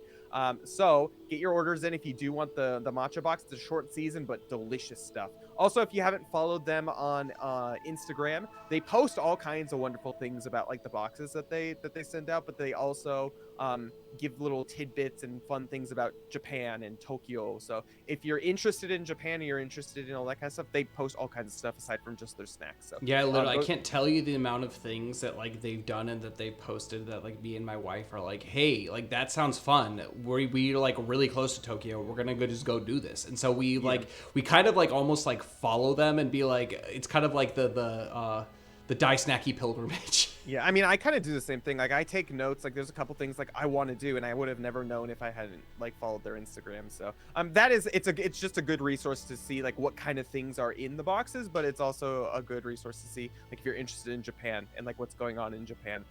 So you'll consider giving them a follow. But yes, their green tea box will only be available through the 14th of June. So make sure you get those orders in. But then they also have their omakase box, which is a random assortment goods boxes, and their kawaii boxes and themed goods as well. And just don't forget when you check out to mention Fantasy Forge sent you. It helps out the channel quite a bit, and it also gets you some coupons to be able to use in your purchases in the future. So it definitely put your stream name if you want the free to get tickets towards the free giveaway. So if you put your Twitch name in there as well, you get tickets towards the giveaway. Once we hit the referral limit, they're gonna actually sponsor a box for us, a free box giveaway, and we'll announce that stream when we hit there. But we're so close. Yep. Like like I can like almost taste it. That's how close we are. So it's good. It's exciting. Yeah, so that's our sponsor. Go check them out. They're awesome. And yeah, so I think that's all I have today. Awesome. Well, let's go ahead. It's been a long, drawn-out ending to this, but we're going to go ahead and leave it at that. Make sure to follow Dain tomorrow, or follow him. Yeah, do that. But also watch him tomorrow. And also, you guys, if you... Dom, are you streaming? Yeah, kind of. I've been a bit lazy lately. So, but okay. Yeah. Follow him. That tubby Australian. Give that tubby Australian a follow. Is there anything for people to follow you, Nick? I just do Instagram, and I'm not super active on it. But he's an amazing artist. I'll pop it in the chat for people who want to see. He's the only person on our channel who has the artist badge. So it's a luxury giveaway. It's nice. No, it's just Instagram at LavaCrest187. So just like my standard name in the chat, with some numbers. I'll make sure to follow you too. But other than that, I don't stream. I don't do anything else other than obviously the Adventures of Middle Earth. He also DMs in his free time. And there's my Yes. Twitch for whenever I get back to streaming. There you go. Perfect. Follow for the notifications. It'll be good. Okay, but until then, I will go ahead and leave you guys there. It'll be a great session next week in Mirkwood, and may the road go ever onward and on.